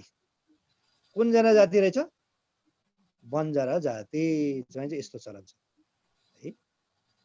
कुन जातिमा रहेछ भने बन्जारा जातिमा। अनि अर्को सुन्नुहोस् है, छोरा जन्मे, सुन्नुहोस् है, बच्चाको नाइटो झरेको दिन सुत्केरी चोख्याउने चलन कुन जातिमा रहेको छ भने सोध्न सक्छ। बच्चाको नाइटो झरेको दिन सुत्केरी चोख्याउने चलन कुन जातिमा रहेको? त्यो चाहिँ लेख्नु राउटे जाति लेख्नु है। कुन जाति रहेछ? राउटे जाति।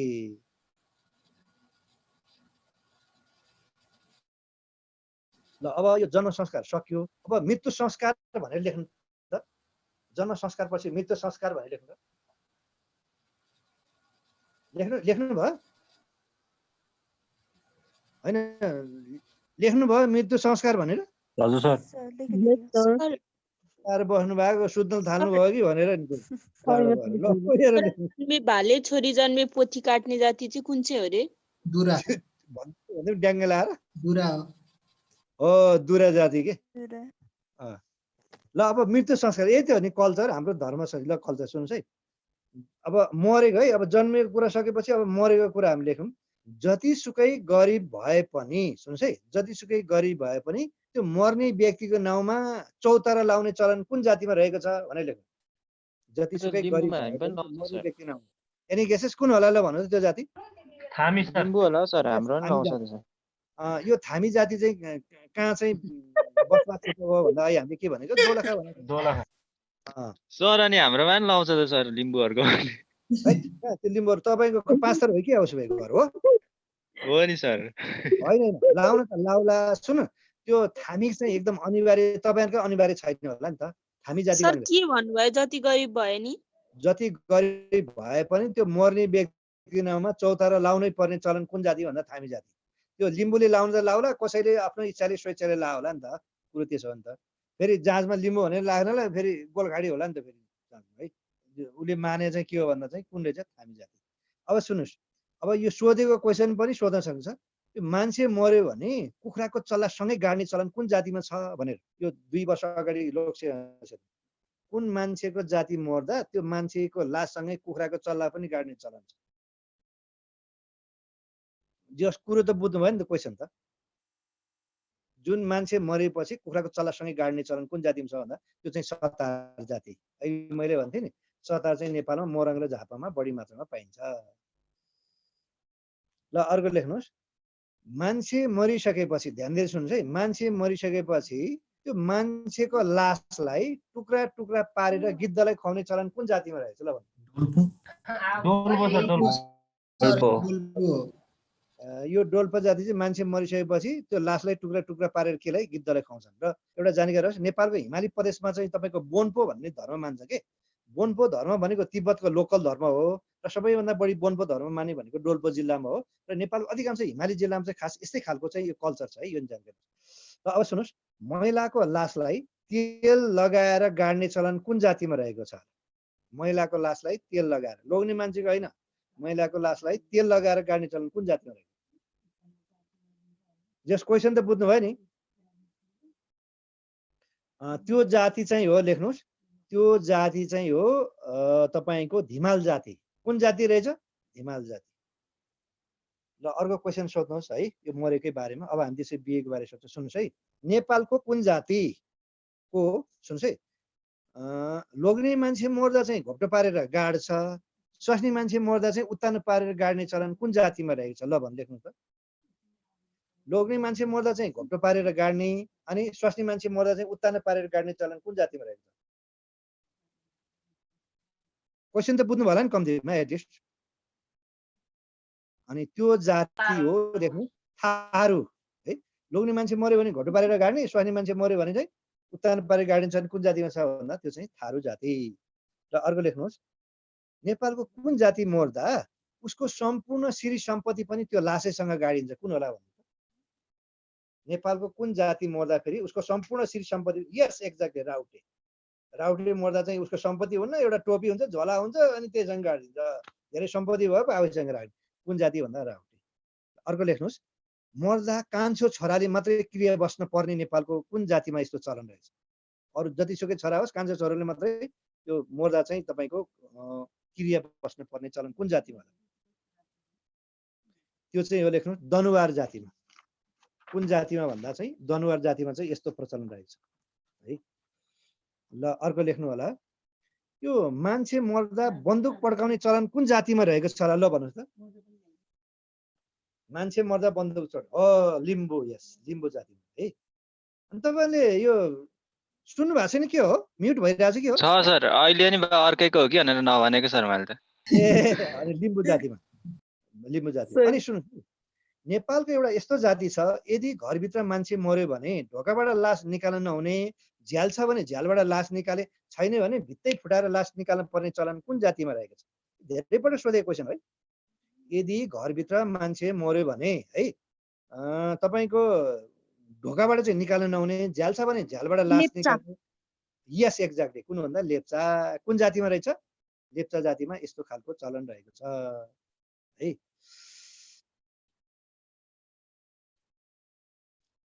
अनि कुन जातिको मान्छे मर्दा चाहिँ त्यो मलामीले 2 पटक नुहाउने गर्छन् होला? नेपालको कुन जातिको मानिस मर्दा 2 पटक नुहाउने गर्छन् ल भन्नुहोस्? त्यो चाहिँ हो राजवंशी है। राजवंशीको मलामीले चाहिँ 2 पटक, सामान्यतया मलामी त 1 पटक नुहाउँछन्, तर राजवंशीले चाहिँ 2 पटक नुहाउने चलन छ। ल अब हामी अन्तिम च्याप्टरतिर गयौँ, हामी 10-15 मिनट जति बाँकी छ। अब अन्तिम च्याप्टर है। अब हामीले जन्म पनि लेख्यौँ, मृत्यु लेख्यौँ, अब विवाह संस्कार भनेर लेख्नुहोस्। विवाह संस्कार यो मर्दा कान्छो छोराले मात्रै क्रिया बस्ने कुन जाति भन्नुभएको थियो? दनुवार जाति। अब विवाह संस्कार अन्तिम लेख्नु, विवाह संस्कार है। ल विवाह संस्कार अब सुन्नुहोस्, विवाह संस्कारको कुरा गर्नुपर्दा यो हिन्दू संस्कार अनुसार यो कति प्रकारको विवाह छ हाम्रो संस्कारमा? 8 टाइप्स सर। 8 प्रकारको विवाह छ। मागी विवाह, चोरी विवाह, गन्धर्व विवाह आदि इत्यादि विवाह गरी कति पराक्रम विवाह 8 प्रकारको विवाह छ है। अब विवाहकै कुरा गर्नुपर्दा है, नेपालको कुन जातिले मङ्सिर महिना मात्रै विवाह गर्छन् भन्नुहोस् ल? कुन जातिले मङ्सिर महिना मात्रै विवाह गर्छ? अरू जातिले चाहिँ कुन जातिले होला? थामी। थामी जातिले चाहिँ के गर्छन्? मङ्सिरमा मात्रै विवाह गर्छन्। छ होला झाँगड लेख्नुहोस्। कुन जातिमा? झाँगड जातिमा है।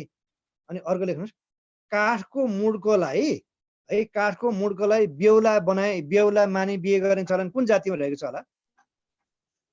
काठको मुड्कोलाई दुला बनाई बिहे गर्ने चलन कुन जातिमा रहेको छ? थारू। कुन भन्नुभयो? थारू। थारू होइन, गुरुङ जाति।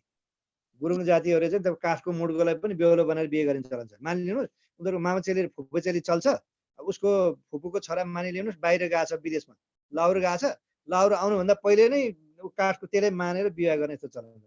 कुन जाति भन्दा? गुरुङ जातिमा है। अनि यस्तै गरी आफूभन्दा जेठी पत्नी बिहे गर्ने चलन कुन जातिमा रहेको छ ल भन्नुहोस्? आफूभन्दा होइन जेठी केटी बिहे गर्ने चलन कुन जातिमा रहेको छ? त्यो चाहिँ हो थारू जातिमा। कुन जातिमा? थारू जातिमा। र एउटा कुरा यो पनि जानकारी होस्, यो थारू जातिमा के चलन रहेको छ भने यो बेहुलो चाहिँ तपाईँको आफ्नै विवाहमा बेहुलो जन्ती नजगए पनि हुन्छ। मानिलिनुहोस् भोलि चाहिँ बिहे फिक्स भयो, ऊ चाहिँ कतै बाइक एक्सिडेन्ट कुनै एक्सिडेन्ट भएर उनी भयो भने उसको बिहे रोकिँदैन, र त्यो बेहुलोको सट्टामा के गरिन्छ भन्नुलाई भने त्यो हात हतियार के पठाएर पनि प्रतिनिधि पठाएर पनि बिहे गर्ने चलन छ है। जेठी आफूभन्दा जेठी केटी बिहे गर्ने चलन पनि यही उसमै चलन थारूमा होइन। अनि यदि बेहुलो बिरामी पर्यो भने त्यो कथम कदाचित त्यो बिहे पनि रोकिँदैन र हतियार प्रतिनिधि पठाएर पनि बिहे हुन्छ। सर अनि मर्यो नै भने चाहिँ? मर्यो नि भन्दा कुरो खत्तम भइगयो नि त, मरिसकेपछि सकेको। तर यदि त्यो उनी भयो भने हस्पिटलाइज भयो भने चाहिँ बिहे रोकिने होइन कि, भनेको त्यो टाइममै नै बिहे हुन्छ। अर्को सुन्नुहोस् है, नेपालको कुन जातिले छोरी अन्माउँदा छोरीलाई चाहिँ तपाईँको बिसको प्याला चाहिँ उ दिने चलन छ, के अरे उपहार दिने चलन छ, दाइजो दिने भन्छ? थारूमै हो सर। थारूमै चाहिँ आफ्नो यो बत्ती र बिसको प्याला चाहिँ दिने चलन छ। तपाईँ किन भन्नु होला? यसको रिजन चाहिँ के हो भन्नु होला भने त्यो छोरी चाहिँ त्यसको अर्थ चाहिँ त घर गरी खाएस्, सविलम्ब भएर बाँचेस् भनेको के। अनि समाते हाँगो र टेक्नो डालो आयो भने त्यस्तो स्थितिमा चाहिँ माइती दुःख पर्यो भने नआइस्, त्यो सट्टामा त्यही ऊ चाहिँ सट्टा खाएर एकैचोटि माथि पुगेस् भनेर दिए के। यो अर्थमा चाहिँ यो दिनुको कारण त्यही। ल भन्नुहोस्, नेपालको कुन जातिमा चाहिँ है मङ्गलबार चाहिँ केटी हेर्न जाने, मङ्गलबार नै जन्ती जाने चलन पनि रहेको छ, र साथसाथै केटा र केटी 3 पटक टाउको ठोकाएपछि बिहेको विधि पुरा हुने जाति कुन होला ल भन्नु? राउटे होइन, त्यसरी भन्न मिल्दैन है। सोच विचार मात्रै गर्नु होला, फेरि ट्याक ट्याक बनाउनु थुप्रै कुरा भन्नु होला र अरू होला। मुस्लिमले पनि यस चेपाङ जाति है। चेपाङ जातिको चाहिँ सुन्नुहोस्, यो सिन्दुर हालेको भन्दा नि व्रत अधिकारी मानिन्छ। केटा र केटी 3 पटक टाउको ठोकाएपछि सक्यो, एक पटक त झुकेर पनि ठोकेला है। केटा र केटी 3 पटक टाउको ठोकाएपछि त्यो बिहेको विधि के भयो? पुरा भयो। र एउटा कुरा, र मङ्गलबारै केटी हेर्न जाने र मङ्गलबारै दिनै जन्ती जाने चलन पनि त्यही चेपाङ जातिमा छ। र अझै भन्नुपर्दा भने चेपाङ जातिमा चाहिँ के छ भने आफ्नो छोरीलाई चाहिँ अनिवार्य रूपमा चिउरीको बोट चाहिँ दाइजो दिनै पर्छ। के को बोटले?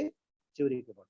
हामीलाई सोध्न सक्छ त्यो छोरीलाई दाइजो रूपमा चिउरीको बोट दिने जाति कुन हो भनेर सोध्यो भने के रहेछ?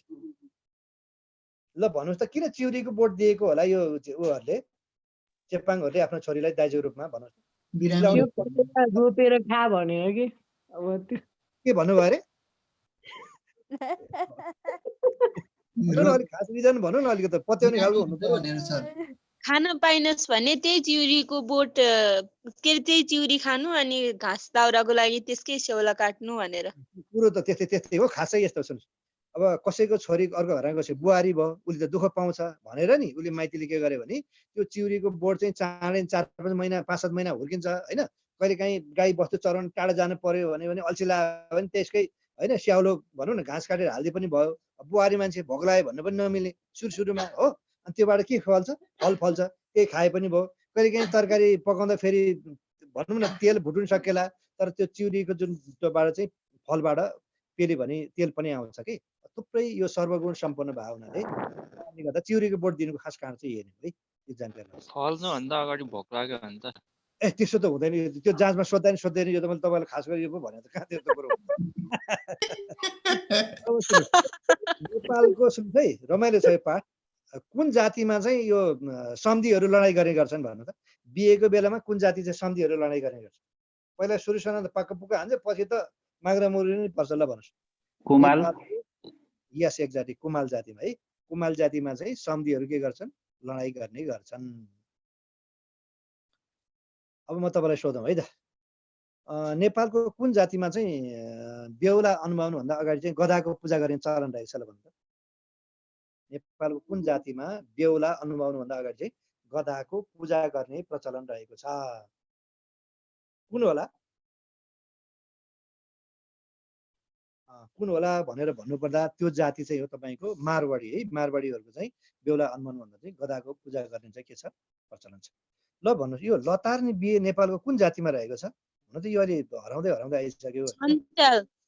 छन्त्याल है। छन्त्यालको के चलन छ भने यो केटीले मन परोस् नपरोस् मतलब छैन। यस्तो विवाह उत्सव भनौँ न जात्रा मात्रामा जाँदा चाहिँ कोही केटाले कुनै केटाले मन पर्यो भने 2-4 जना बल्यबाङ्ग लयो उठाए लयो घरमा लयो अनि उ गरे सक्यो।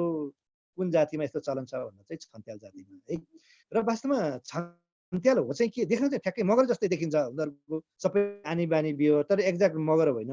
भनिन्छ यिनीहरू जाति कुन हो भन्दा उपाध्याय बाहुन र ठकुरी युवती बिचको जुन क्रस हो नि त्योबाट चाहिँ छन्त्याल भयो भन्ने खालको किंवदन्ती पनि रहेको छ है। जानकारी होस्।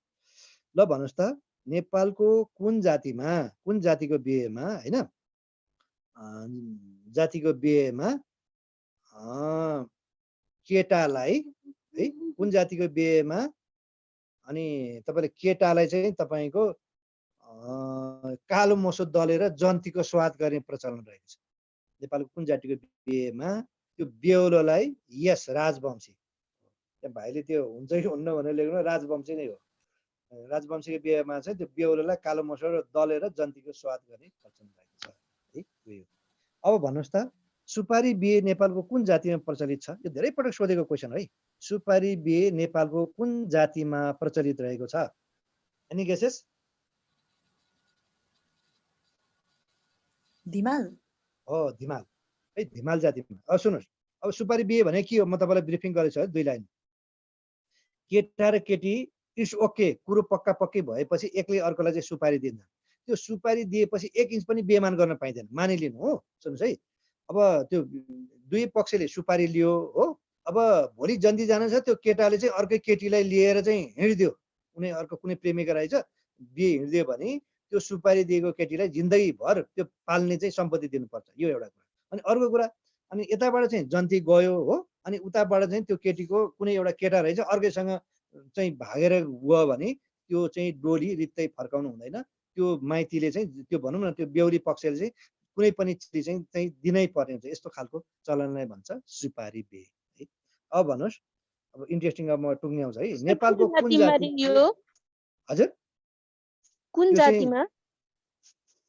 मैले धिमाल जातिमा भने नि त्यो तराईको लिम्बू भनेर पनि चिनिन्छ धिमाल जातिमा।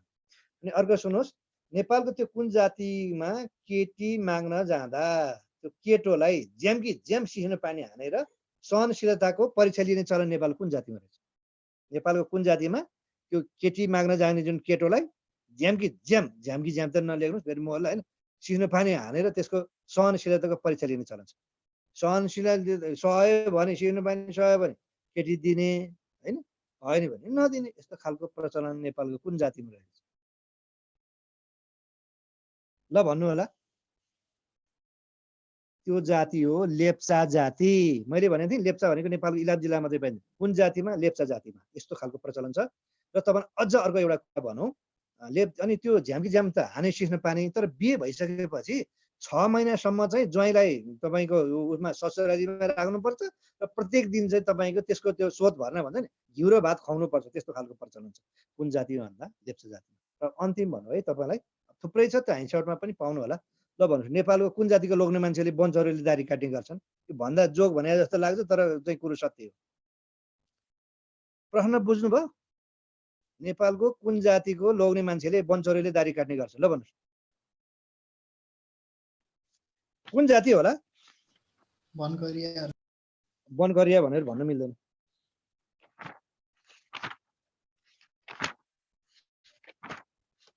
कुन जाति होला त्यो जाति चाहिँ हो राउटे जाति है राउटे जातिले चाहिँ के गर्छन् भन्दा चाहिँ अब वनमा चाहिँ ब्लेड सिलेट हुने कुरो भएन होइन अब यसो चिरीच्याटो हुनु पर्यो अब केटी माग्न जाँदा यस्तै यस्तै मा बेलामा चाहिँ यो सानो खालको वनचौरीले चाहिँ दारी काट्ने गर्छ म तपाईँलाई अलिकता 5-10 मिनट यसो च्याप्छु है हामी कहाँ 5 मिनट जति छ विभिन्न जातिका हामी के लेखौँ भन्दा चाडपर्वहरू भनेर लेखौँ है विभिन्न जातिका चाडपर्वहरू 5 मिनट पढाउँछु मैले इन्डिङ गर्छु है अनि सुन्नु भोलि चाहिँ हामी सुन्नुहोस् है यो के पढ्यौँ भोलि चाहिँ हामी भाषा र कला चाहिँ सिद्ध्याउनु पर्ने हुन्छ अनि त्यसपछि यो सिद्धिएपछि तपाईँको त्यो एक दिनमा उ सकिन्छ हामी अब 3-4 बढीमा 5 दिनमा सबै क्लास सिद्ध्याउँछ है 4 दिनमा ल ऊ लेख्नु त विभिन्न जातिका प्रमुख चाडपर्वहरू भनेर लेख्नु त है विभिन्न जातिका प्रमुख चाडपर्व भनेर लेख्नुहोस् अनि यता चाडपर्व लेख्नुहोस् अनि उता चाहिँ तपाईँको जाति भनेर लेख्नु त यता चाडपर्व यता चाहिँ जाति भनेर लेख्नुहोस् लेख्नुभयो सिरुवा पर्व भनेर लेख्नुहोस् सिरुवा पर्व लेख्नुभयो राजवंश लेख्नुहोस् राजवंशी सिरुवा पर्व कुन भन्दा लेख्नुहोस् राजवंशी लेख्नुहोस् लेख्नुभयो अनि त्यसपछि अर्को पर्वको मुनि लेख्नुहोस् सोहराय पर्व लेख्नु त सोहराय यो चाहिँ लेख्नु सतार हुन त अर्को एउटा सतारहरूको अर्को एउटा पर्व पनि छ बाहा पर्व भने पनि बाहा पर्व र सोहराय पर्व चाहिँ कसको भन्दा चाहिँ सतारकै हो यो बुझ्नुभयो अनि यो अझै लेख्नु त के लेख्नु मिथिला समुदाय भनेर लेख्नु त के अरे अब सुन्नुहोस् है अब मिथिला समुदाय होइन त्यो चाडको मुनि के लेख्नु छठ पर्व अनि छठ पर्व त्यसपछि सामा चखेबा छठ पर्व सामा चखेबा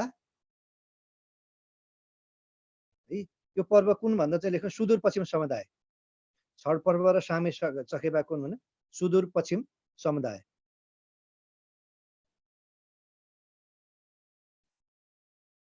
लेख्नुभयो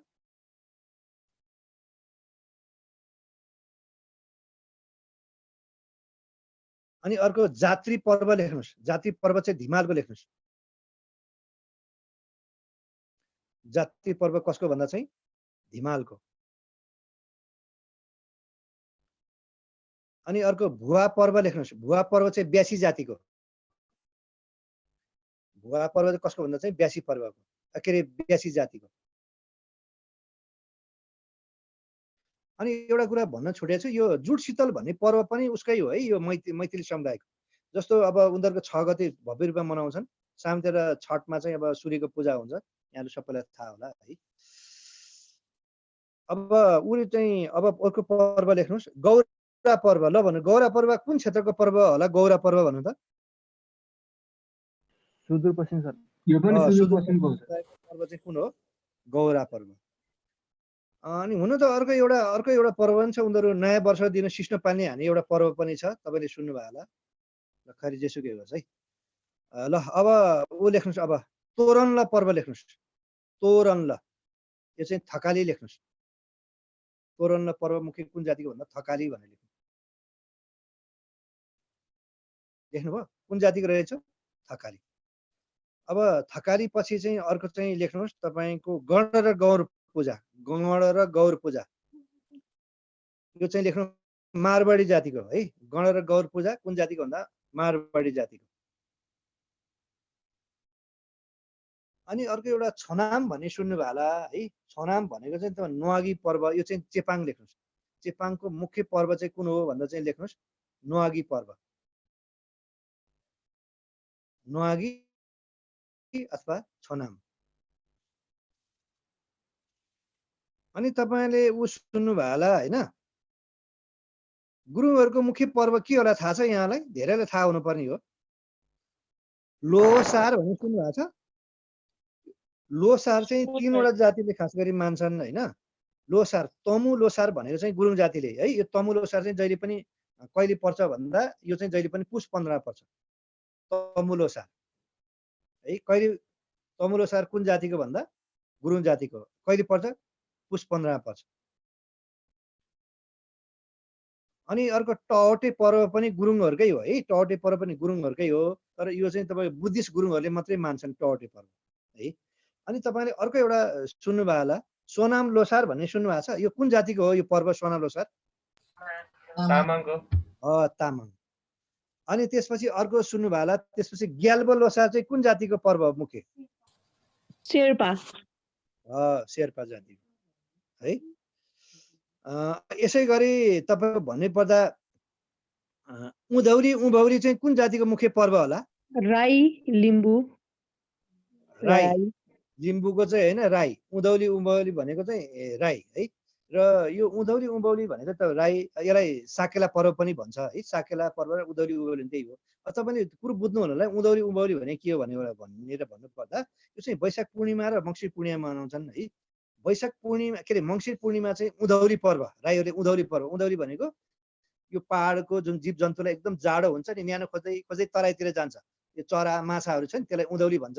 यो मङ्सिर पूर्णिमा चाहिँ फेरि वैशाखमा के हुन्छ, तराईतिर गर्मीपछि फेरि शीतल खोज्दै खोज्दै फेरि मासतिर आउँछ। कर्याङ कुरुङहरू पनि तराईबाट मासतिर पार, त्यसलाई भन्छ उँभौली पर्व।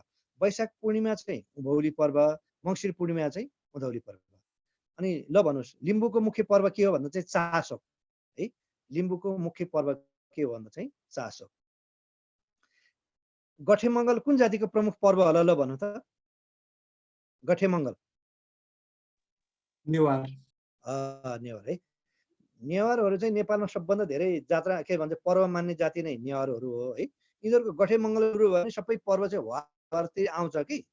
र यो पनि भने कि 365 दिनमा 366 वटा चाड मान्छन् नेवारहरू। सबभन्दा धेरै चाड मान्ने जाति नै वास्तवमा नेवारहरू। अब यसै गरी तपाईँको उसको मगरको कुरा गर्नुपर्दा मुख्य चाहिँ मगरहरूको चाड चाहिँ के हो भन्दा एउटा चाहिँ तपाईँको भूमि पर्व हो, अनि अर्को चाहिँ हो तपाईँको माघे सङ्क्रान्ति।